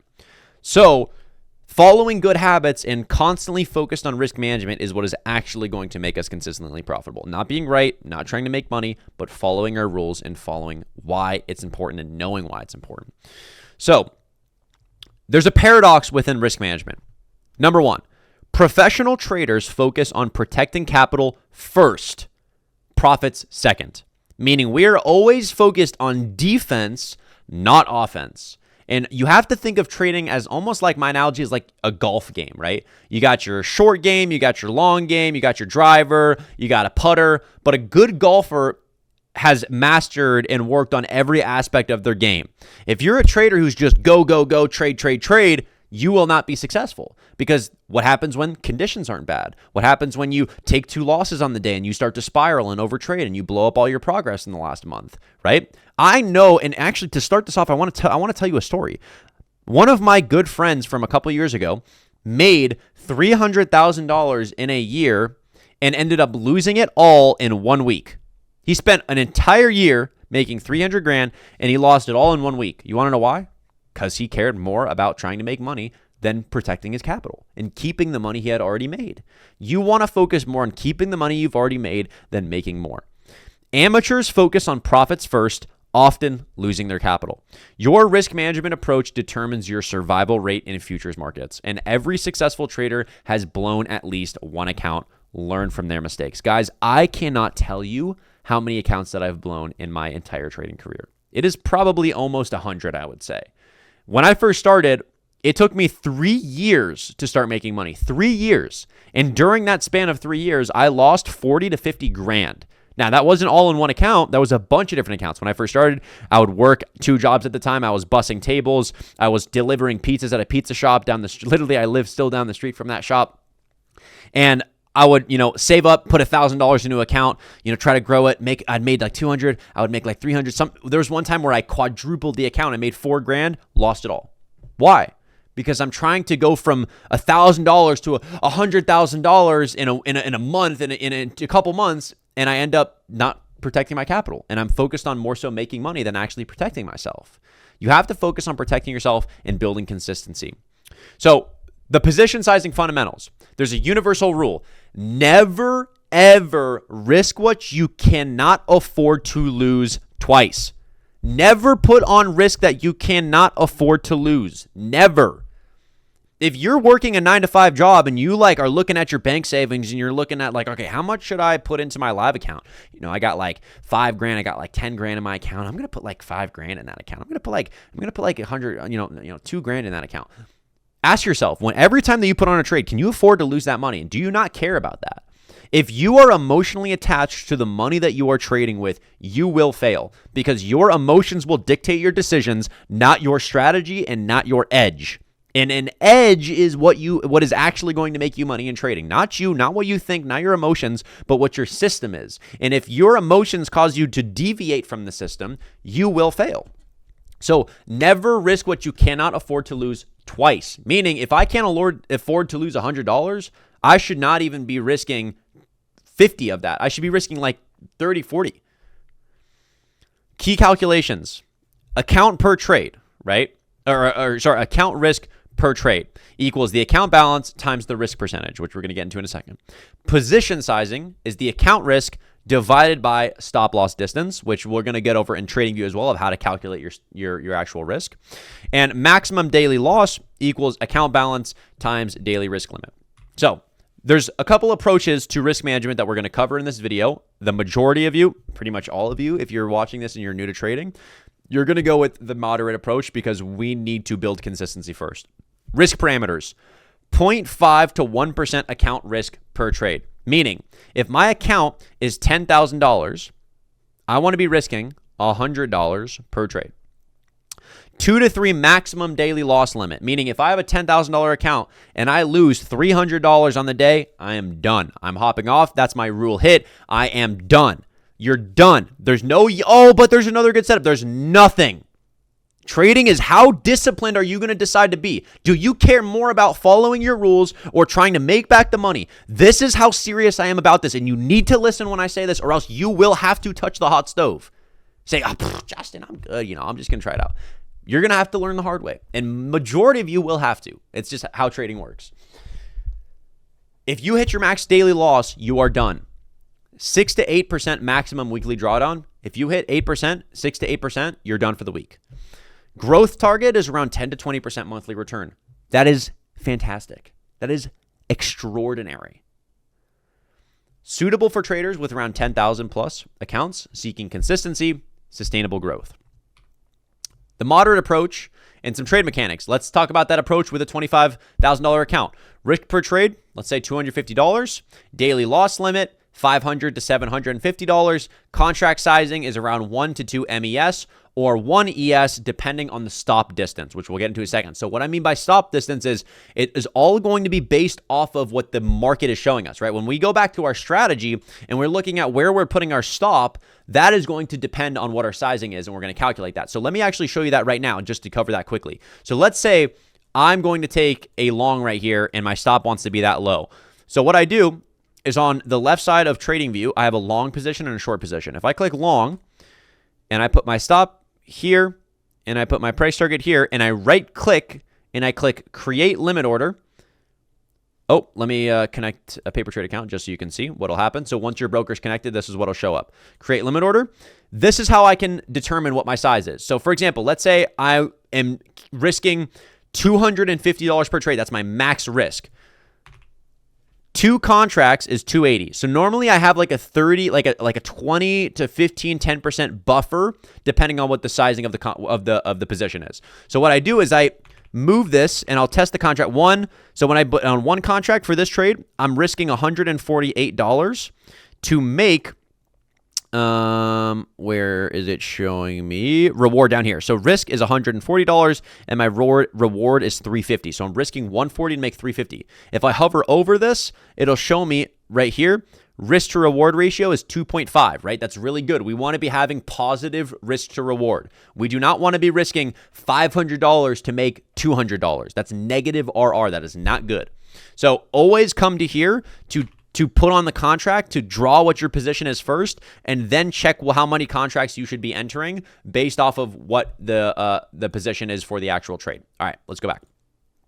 So moderate approach, like we said, for 25K account, and in this example, scaling strategy, add 1 contract per 5,000 profit milestone. So this is how we scale an account. So if I'm at a 25K account and I get to 30K, I add an extra contract, right? So we want to scale slowly. So once I can have a $5,000 increase increment, I add an extra contract to my sizing to continue to scale the account. Now, recovery protocol, after 2% drawdown, meaning if I get the account to 30K, and then the 30K account goes down 2%, I reduce my position size by 50% until it's recovered. So if I get to 30K and I'm trading 2 contracts of ES and I get back down to, let's say, 38 or 28, I go back to 1 contract until I get back to 30K. Does that make sense? Now, the aggressive approach, right? I'm just saying this, I'm going to educate you. I do not recommend that most of you guys do this, at least right now. You need experience, more experience first. Risk parameters is around 2 to 3% account. Risk per trade, 5 to 7 maximum daily loss, 15 to 20% maximum weekly drawdown. The growth target is around 50 to 100% monthly return. Suitable for experienced traders with strong psychology and most of the time smaller accounts. So like $1,000 to $10,000 accounts is normally where you're being more aggressive. You're not doing this on like 50, 100K accounts most of the time. Aggressive approach, trade mechanics. Example, with a $5,000 account, risk per trade would be $100 to $150, which is around 2 to 3%. Daily loss limit would be $250 to $350, and contract sizing 1 to 3 MES or aggressive scaling. Again, all depends on what the chart's showing you. Scaling strategy, pyramid into winners and double down on A+ setups only. Now, what does that mean? Pyramiding is if I take a trade that's already looking good and it's a high quality setup and it's continuing to affirm my bias, I can add to the position before my price target is hit. So if I'm targeting buy side liquidity and I'm taking my initial entry after my break of structure and I'm entering the position, and then it continues to go in my favor, I'll add to the position and I'll move my stop loss. So like, for example, going into this example that we originally had, let's say the market ends up pushing higher, I can enter another contract here and I'll move my stop loss up a little bit, and I'll scale into more contracts into the position and then manage my risk. So we'll keep going. Again, recovery protocol for this is after 10% drawdown, mandatory 24-hour trading break, strategy review. You need to take time.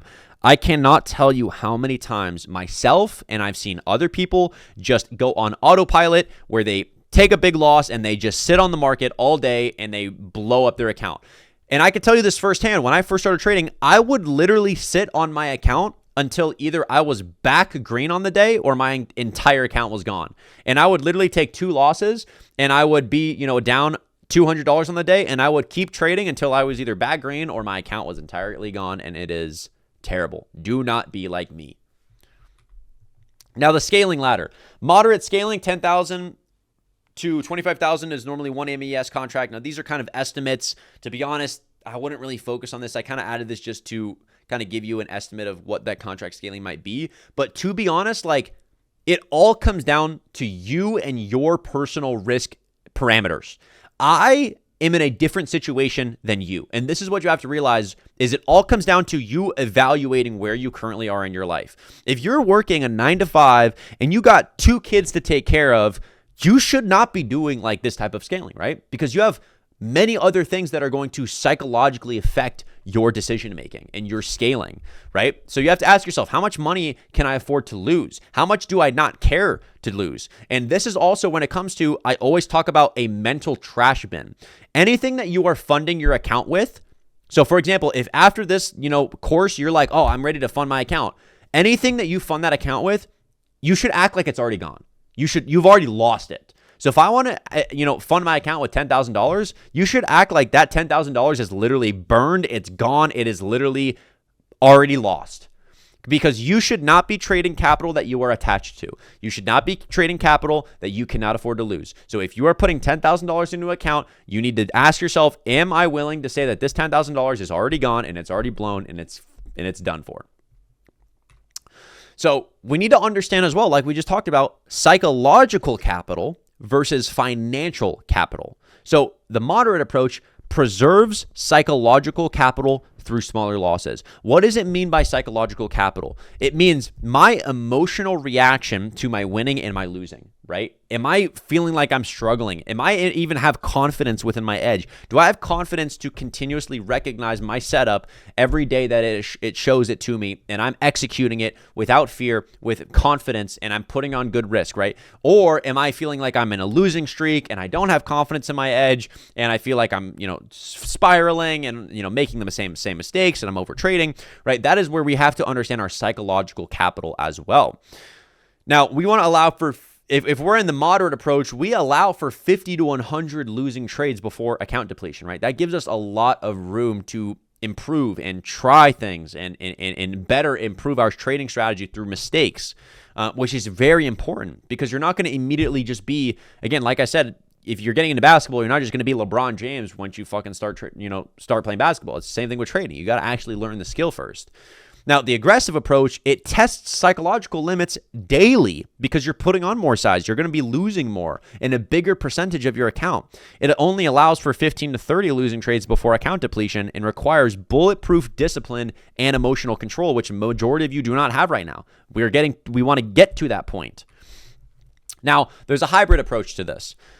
Core strategy, which is 80% of traders, use moderate risk parameters and focus on high probability setups only. I want you to only take high probability setups. Now, if you do not know what a high probability setup is, paper trade. Do not put on risk. Only focus on recognizing your setup every single day for the next month and taking trades on a paper account to build confidence in understanding and recognizing high probability setups. Opportunity strategy. Deploy aggressive sizing on A+ setups only. When the market is showing you everything that is in your favor, you put on extra size. Now, this is not your full entire position, your portfolio. This is not 100 times what your normally, your size is. This is maybe 1 or 2 extra contracts, nothing more.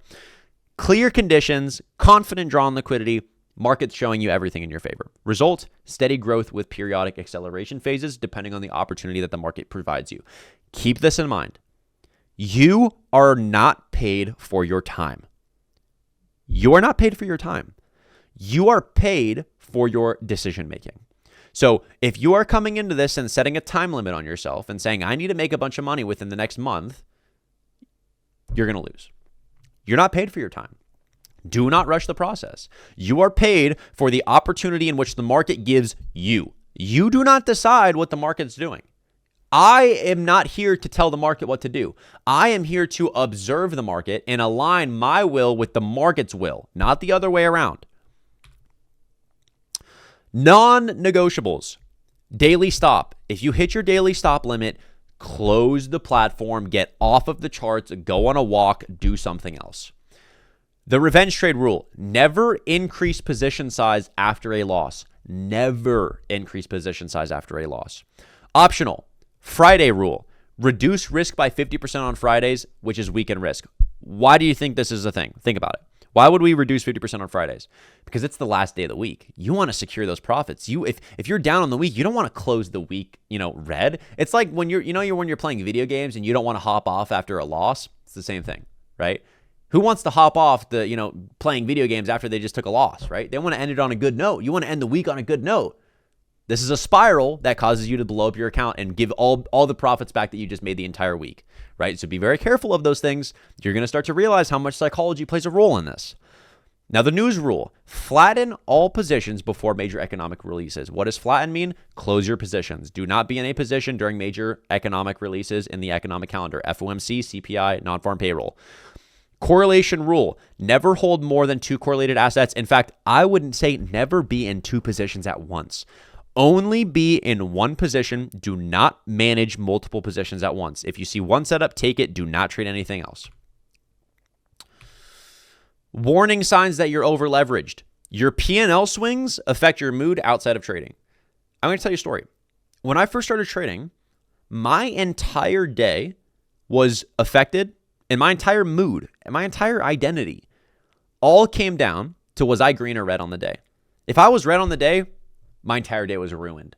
I would be a bad mood all day because I knew I had to wait the next day.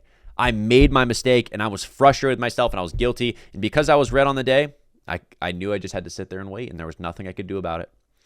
If your P&L swings affect your mood outside of trading, you're over leveraged. You're not focused on improvement. You're focused on seeing the rewards, and you haven't even learned what you're doing yet. Do not care about your P&L. If it's affecting your swing, you're over leveraged. You're putting on way too much size that you cannot afford to lose. Number 2, you're checking positions every few seconds. If you're in a trade and you're constantly over managing it, like, oh my goodness, oh my God, I'm up $200. Oh my God, I'm up $100. Oh, we're so close to my stop loss. Do I take it off? Do I take it off? If you're doing that, you're over leveraged. You care too much about winning. You care too much about losing. You need to step away, put your limit orders for your price target and your stop loss, and go do something else. A single trade loss would impact your lifestyle. Like I said earlier, when I took a loss on the day, my entire day was ruined. If this is the case, you're over leveraged. Number 4, you're hopping rather than managing, or you're hoping rather than managing, meaning that you're sitting there hoping the market does something instead of actually understanding what the market is showing you. Meaning, are you trying to view the market in a perspective of what you want, or what the market is actually showing you, the reality of things? So if you're sitting there and the market just invalidated your entire setup, and you're sitting there and your stop's not in place and the market's just selling off and you're in drawdown and the market's clearly showing you to take the position off, and you're like, no, we're going to bounce, we're going to bounce, we're going to bounce. You're killing yourself. You're literally killing yourself. Number 5 is you moved your stop loss to avoid taking a loss. You are too scared to lose. And again, in trading, the best losers win. You have to be a good loser. You cannot be fearful. This is a game of losing. If you do not want to lose, go do something else. Go work at McDonald's. Go work at Walmart. They have a great 401k program. I'm sure you love that. It's a tangible asset. But if you want to be a good trader, learn to lose. Put your ego to the side. Humble yourself and say, I lose it all the fucking time. And I'm okay with losing because it gives me information to learn from. I can know what I need to do and what I shouldn't do. Right? This is the perspective we need to be into. If any apply, immediately reduce position size by 75%. Cut it back. Learn from the lessons and avoid the big blowups. This is a statistic that every trader needs to see. Every trader, because this is the reality of what drawdown is. If I lose 10% of my account, it takes 11% for me to gain and recover that position and recover that money. If I lose 20% of my account, it takes 25% to gain and recover that. If I lose 50% of that, it takes 100% return to gain and recover that. If I lose 75% of that money, it takes 300% gain to recover that. The lesson here, prevention is easier than recovery. Prevention is more important and the most important. If I have a $10,000 account and I lose $7,000, I have to triple that account to make that money back. That is the reality of drawdown. So focus on preventing it, not trying to recover it. Choosing your path. Start moderate if you have a day job and you trade part-time. If you got other responsibilities, trade moderate. Do not be aggressive. Number 2, your account represents significant savings. If you're putting your savings into your account and it's something you can't afford to lose, trade moderate. Number 3 is you're still developing consistency, which is the majority of you guys. If you are new to this and you are just starting, do not put on sides. Do not be aggressive. Start moderate. Number 4, you value sleep over excitement. You need to sleep. There's times when I literally could not get sleep because I'm just more focused on, oh my gosh, I lost. I need to make more money. I'm behind. Oh my goodness. You're just going to play the endless mind spiral. Now, consider aggressive if you've been consistently profitable for 6+ months. 6 months, not a week, not 2 weeks, not a month, not 2 months, 6 months. Number 2, you're trading with pure risk capital. If you, like we said, are putting in a mental trash bin and saying, oh, here's $5,000, I don't even care if I lose this, then sure, you can be a little bit more aggressive. Number 3 is you have exceptional discipline. You've proven to yourself that you do what you say are going to do. And keep in mind, this is everything in life. You think if I am treating myself like garbage, I'm not going into the gym, I'm not going to bed on time, I'm eating like shit, I'm playing video games all day, I'm not doing the work I need to do. Oh, but trust me, I'll be disciplined when I'm trading. Come on, bro. Are you serious? If you are not disciplined outside of your life, you will not be disciplined inside of trading. It's that simple. Number 4, you can handle extreme volatility. You got to be able to handle that. So, your action plan. Choose your approach based on your situation, not your dreams. What is your actual situation? Do not be emotional. Be logistic here. Where are you currently in your life? Number 2, write your rules and post them next to your monitor. Every day when I used to start trading, I would have sticky notes that I would put on my monitor that I would see every day. Anytime that I would have a mistake or a problem in my trading, I would write it down on a sticky note, plaster it on my monitor. Every single day that I would trade, I would look at it. Focus on, keep stops in place. Do not over leverage. Follow my rules. Wait for A+ setups. Every single day I'm looking at these things and it's putting it in my brain and I'm programming myself to care more about following my rules than making money. Review and adjust monthly, not daily. Remember, you can always increase risk. You cannot unblow an account. The final truth of this is every professional trader uses moderate risk after they've built wealth. Aggressive risk is for building the initial stake. It's not for maintaining it. Now, this is not confirmation for you to just go put on a bunch of aggressive risk. What this is saying is you need to focus on actually building an edge first. You need to actually build consistency. If you think that this video is the solve to all your answers, and it absolutely is if you listen to what I'm saying, this entire course and everything that I'm doing here is for you. I'm hoping that you listen to what I say. Everything that you need in this video is here for you to literally make so much money. But if you care more about making all that money and not actually learning, you will not make money. It won't happen. Fall in love with the process. Fall in love with learning and improving and building confidence within your edge and focus on protecting yourself over making money, and you will make money. But if you're just going to go in and treat it like a casino, I'd rather you just go to the roulette table. So there's one last lesson that we're going to cover in this series, and that is the importance of journaling. Why journaling your trades is important, how I journal my trades. And we're going to end off, and we'll end off on a little, I'll send you guys on your way with some words of encouragement and some motivation and some lessons that I've learned along the way.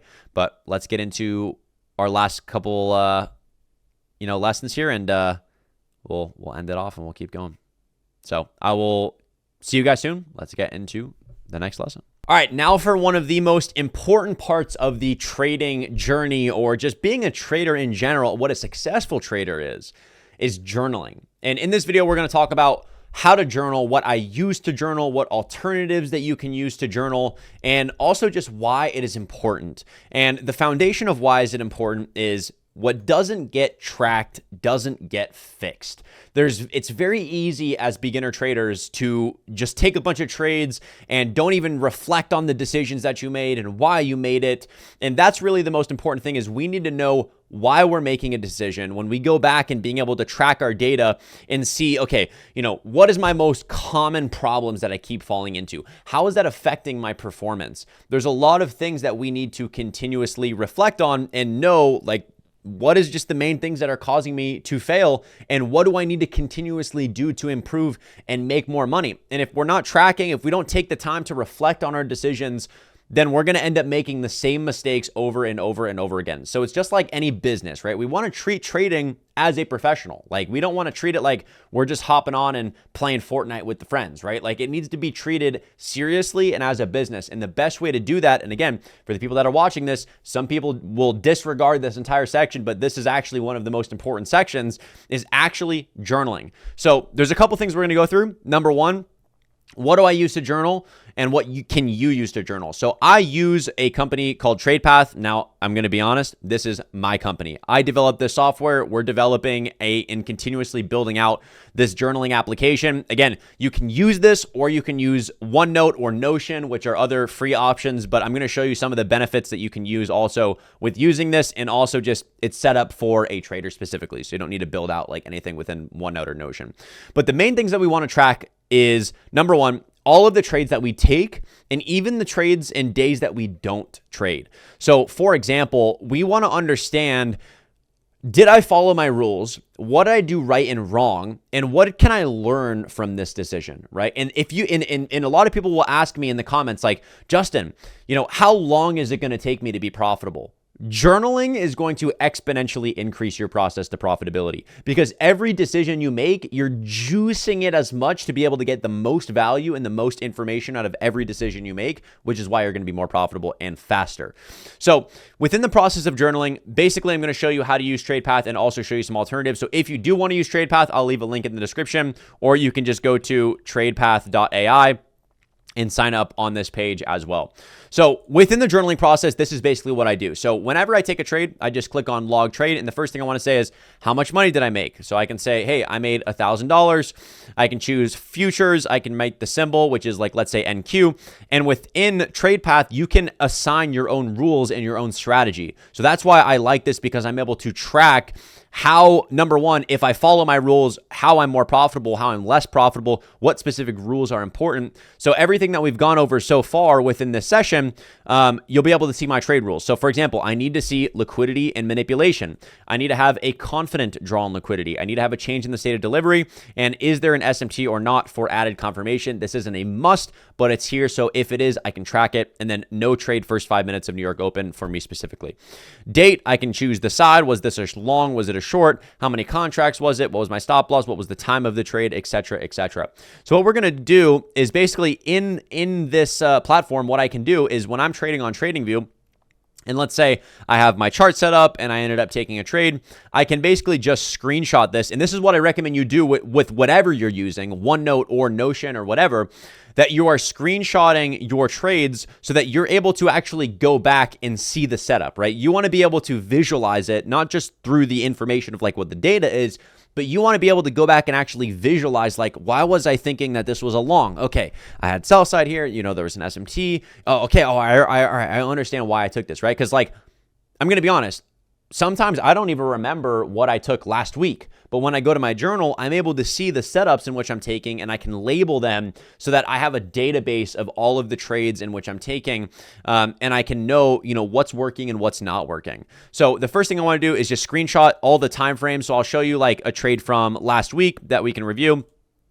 So like when I look at this trade, right, I can look at this and I can say, okay, ended up taking this trade. All right. I have notes down here, pre-trade analysis, ES and Q. All right. I can go back and easily just see my thought process with all these trades and be able to, better understand my decision making. So when it comes to journaling, what are the things in which you actually want to write down? These are the things in which you want to write down. Number one, I want to know, what was I thinking? What was my original bias? So like looking at this trade that I ended up taking last week, what did I write for this? My original bias.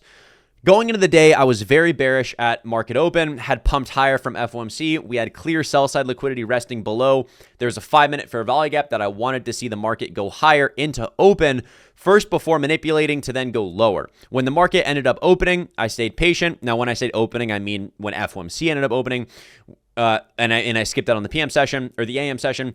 I think that was, we ended up coming into the first inefficiency, took the initial trade, got stopped out, which it was the cost of doing business. I think that was totally fine trade. The market moved and we ended up having another 30-second change in the state. I entered the short, ended up going towards my TP, ended off taking it before the low because ES had ended up taking low. So there was an SMT in the opposing direction. I'm overall very happy with this trade and happy with the trade that I took. Now, what are my rights and wrongs?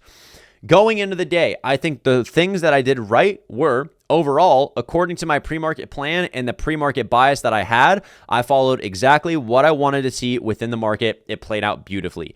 Even when I took my partials off, I think I did a great job because ES had taken the low. There was a reason for me to take it off because of the opposing bearish SMT and the bullish SMT.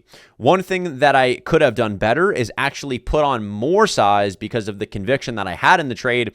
I only put on 3 contracts, risking not that much. Definitely could have put on more size. In fact, even double my position size. This is normally half the size. I think this was an A+ setup for me, so I could have definitely put on more size. So when I go back and I view this, I'm able to say, okay, what were the things that I actually did right? What were the things that I did wrong? Now, one thing that I recommend that you can do is if you don't want to use TradePath, you can use OneNote, which is, Microsoft, or you can use Google Docs, or you can use Notion. And what I would do is structure it so that you have a trading journal. So what you would do is basically, create or add a page. So say, hey, all right, what am I going to label this page? I'm going to label this page like, what's today's date? So let's say, 9/22/2025. I'll be able to label this. I can post my screenshots in here. And I can write all those things as well. What are my rights and my wrongs? I can post the screenshots so I can go back and see it. And then you'll have an entire database of, logged trades so that you'll actually be able to go back and journal it. But the main foundation and what I want you to get, because we're not going to spend too much time here. The main thing is I want you to just reflect honestly on your decision making. That is the most important thing, is just reflect honestly on your decision makings. What did you do right? What did you do wrong? And what are you learning from this? And what are you taking from today to go into the rest of your trading, right? For example, if I took a trade and I feel like I should have put on more size, the thing that I'm taking from this trade is that when I have conviction, when the model's in front of me, I'm focused on being more aggressive. Now, if the market is not giving me, really good opportunity, then I'm going to, push back and be a little bit more defensive on those kind of days. So overall, use OneNote, use TradePath, use whatever, and start journaling your trades. With TradePath as well, you can connect your broker. So we talked about TradeOvate earlier before. We have seamless broker connections where you can connect your TradeOvate broker. So you don't even have to manually input your trade. You can literally just connect your broker. All of your trades will update on this page. So you'll be able to access all of them and see all of them. And you'll be able to add notes and stuff like that throughout it. So overall, this is basically the foundation. Again, not spending too much time here. I have other videos within my YouTube that goes more in depth on journaling, so you guys can watch those as well. But again, the main foundation that I want you to just take away from this is you need to be tracking, you need to be reflecting, and you need to be asking yourself, what can I use from this decision to better learn and improve from my trading? So we got one more lesson that I want to go over, and I just want to leave you off with some words of encouragement and some advice for you. And so let's get into our last lesson, and I will send you on your way and hopefully see the most success in the coming months. So let's get into the last video. All right, you've made it. This is the last lesson. Your trading journey starts now. I just want to say, if you've made it this far, I want to say, just give yourself a pat on the back. The amount of courage it takes to just start and to know that every successful trader, including myself, has been right now where you are taking this next step. I just want to say that itself is worth congratulating, and I'm very, very excited for your future. I want to end this entire course off with giving you some words of encouragement, some advice, some things that I have learned. Keep it very short and simple, some things that you can take on your journey and away from this video. So with that being said, let's get into it. The number one thing is the learning curve is normal, guys. You're going to have to expect losses. They're tuition. It's not failure. Just like college. If you want to expect to get paid the big bucks from trading, you got to go through school first. You got to pay your tuition. It doesn't mean that you are failing. It means that you are improving. Your shoulders are being broadened. You are learning. Only if you focus on learning, though. Now, the timeline reality of this, and again, I'm not going to bullshit you and try to like say, oh, you're going to make a Lamborghini and some Rolexes and you're going to make a bunch of money and you're going to be great. That could happen. But most traders take 1 to 2 years to find consistency. That's flat out truth. Progress is not linear. Plateaus and breakthroughs are both a part of the process. You're going to have ups, you're going to have downs, you're going to be plateauing, you're going to be all over the place. It is completely normal. Do not think that you suck or you are different than anybody else. I am no different than you. I just stuck with it long enough. Please protect your psychology like your capital. Your brain and your psychology is so important to your success. Start small. Your ego will thank you. You will thank yourself. Never trade money that you cannot afford to lose. I know you want to make money, but be more protective.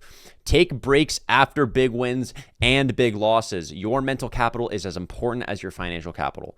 Please trust me when I say this. The power of process over profits. Focus on executing your plan perfectly, not your P&L. Do not focus on how much money you are making. I don't care how much money you make. I care, are you doing the things in which you need to do? Are you taking your setup? Are you following your rules that you say for yourself? That is what is going to make you money, not just looking at your P&L and trading off of it. Good trades can lose money. Bad trades can make money. Does not matter what the money is. It matters what was the input and what was your intention. That is what you need to watch. Judge yourself. Judge yourself on discipline, not daily results. Do not go into trading just being so zoomed in where it's day by day by day. If you're green on the day, it's a great day. If you're red on the day, your entire mood is ruined, because this is how I was when I first started trading. Zoom out. It is a longevity-based game. You want to look at this from weeks to months to years. Do not be super zoomed in. Focus on your discipline and focus on your decision making. Keep a trading journal. Like we talked about, journal. Your future self will thank you. You need to reflect on your decision making. You need to reflect on why you make trades and be able to go back and look at those decisions. Managing the emotional roller coaster. FOMO is your enemy.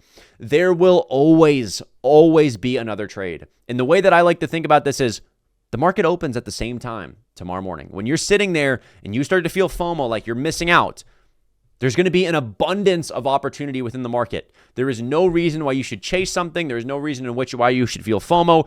Operate from the perspective of abundance, that you already are successful, that there are many trades to come tomorrow and the next day and the next day. You do not need to FOMO into setups. It is your enemy and it will hurt you. Revenge trading destroys accounts. You need to just one trade a day, just a slice of the pie to make a bunch of money. You don't need to catch a massive move. You just need a slice of the pie. Do not focus on being your ego and just saying, oh, look at me, I caught the bottom and the top of the entire move. You don't need to catch the entire move. You just need a slice of the pie. When in doubt, zoom out. Check higher time frames when it comes to your model. If you find yourself overcomplicating it, if you find yourself too zoomed in, when in doubt, zoom out. Understand what the bigger time frame market structure looks like. If you're emotional, you're not trading, you're gambling. It's simple as that. If you find yourself in an emotional state, step away. Do not trade. And again, many of you guys, and the reality of this is you need to touch the hot stove. You need to find out for yourself. Because many of you guys, if you're like me, when I first started trading, I listen to this advice and be like, sure. And then you kind of quickly find out. I'm not saying that that's the case, but what I'm saying is if you're emotional, you're not trading. And you will never have longevity and long-based success if you are trading from emotion. You need to focus on your system. Focus on building sustainable habits. Trade the same times each day. Review charts when the markets are closed. Study the strategy that I've given you until it's second nature. Study it until when you are looking at price action, you're able to understand the language of liquidity. You're able to understand the language of how the market moves. And surround yourself with serious traders, not gamblers. Ask yourself, look at these people by how they act around the market, not how much money they're making or not, oh, I just caught like $5,000 trade today and I just, broke all my rules. Don't care. You should not care. And another recommendation is get off of social media. Don't look at what anybody is doing and don't compare yourself. Don't compare your step 20 to somebody else's step 300 in their journey, because all it's going to do is make you feel like you're behind and you need to take more setups and you're not good enough, and it's a trap. Do not fall for it. You are exactly where you need to be. Every successful trader has been in the position that you are right now.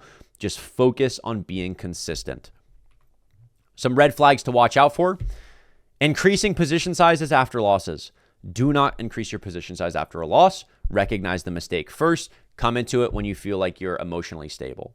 Checking your phone every 5 minutes. You don't need to check your phone every 5 minutes. You don't need to constantly be looking for the dopamine hit, because you're going to end up looking for that dopamine hit within a trade, and you don't need to be able to do it. Losing sleep over positions. The most important thing I can tell you is, no matter what the outcome is of your trading, whether you're successful or not, it does not equate to your value as an individual person. Success, money means absolutely nothing. You are already perfect. You are already great. You do not need success or money to say that you are better or to validate yourself. Do not lose sleep over saying, I'm so behind, I need to work hard. Now, I agree you need to work hard, but don't stress over it. It will come. You will end up finding yourself at the destination when you just learn to love the walk. The man who loves the walk will walk further than the man who loves the destination. Hiding your trading from your loved ones. We've kind of all been there. In fact, I would add to this and say, when you're starting off, don't tell anyone that you're trading. And that's the unfortunate reality, where nobody understands trading like a trader. Everybody's going to say, don't do it, you're gambling, blah, blah, blah, blah, blah. And it's going to get in the way, and it's going to add psychology, because now you're like, oh my God, I got to tell my grandma, that I just blew $5,000 today. And it gets in the way of your success. Don't worry about what other people think. Focus on yourself. If you see these signs, step back, reset. Daily trading checklist every single day. I would screenshot this. I would write it on a sticky note. I would put it on your monitor every time that you are trading. Ask yourself, am I following my plan? Am I trading the right size? Am I calm? Am I focused? Have I accepted the risk? And is this a high quality setup? These are the 5 questions every single day that you need to be constantly replaying in your head every day. Every single day. Remember why you started. Why are you doing this? Because you want to make a change, because you want to live a better life, because you want to have freedom. You want to actually be able to control your decision and have the freedom to go do whatever you want to do. And trading can bring that. But understand that trading is a marathon. It's not a sprint. Small, consistent gains compound. You're building a skill that can last a lifetime. Treat it as such. Every expert was once a disaster. Every expert was once in your shoes right now, knowing literally nothing. Or maybe a little bit. Focused on longevity. Trading is a marathon. Some final words. Trust the process, not the outcome. Focus on the process. Learn to be more satisfied by improvement than making money. You will be way better off, and you will make more money when you just focus on the process.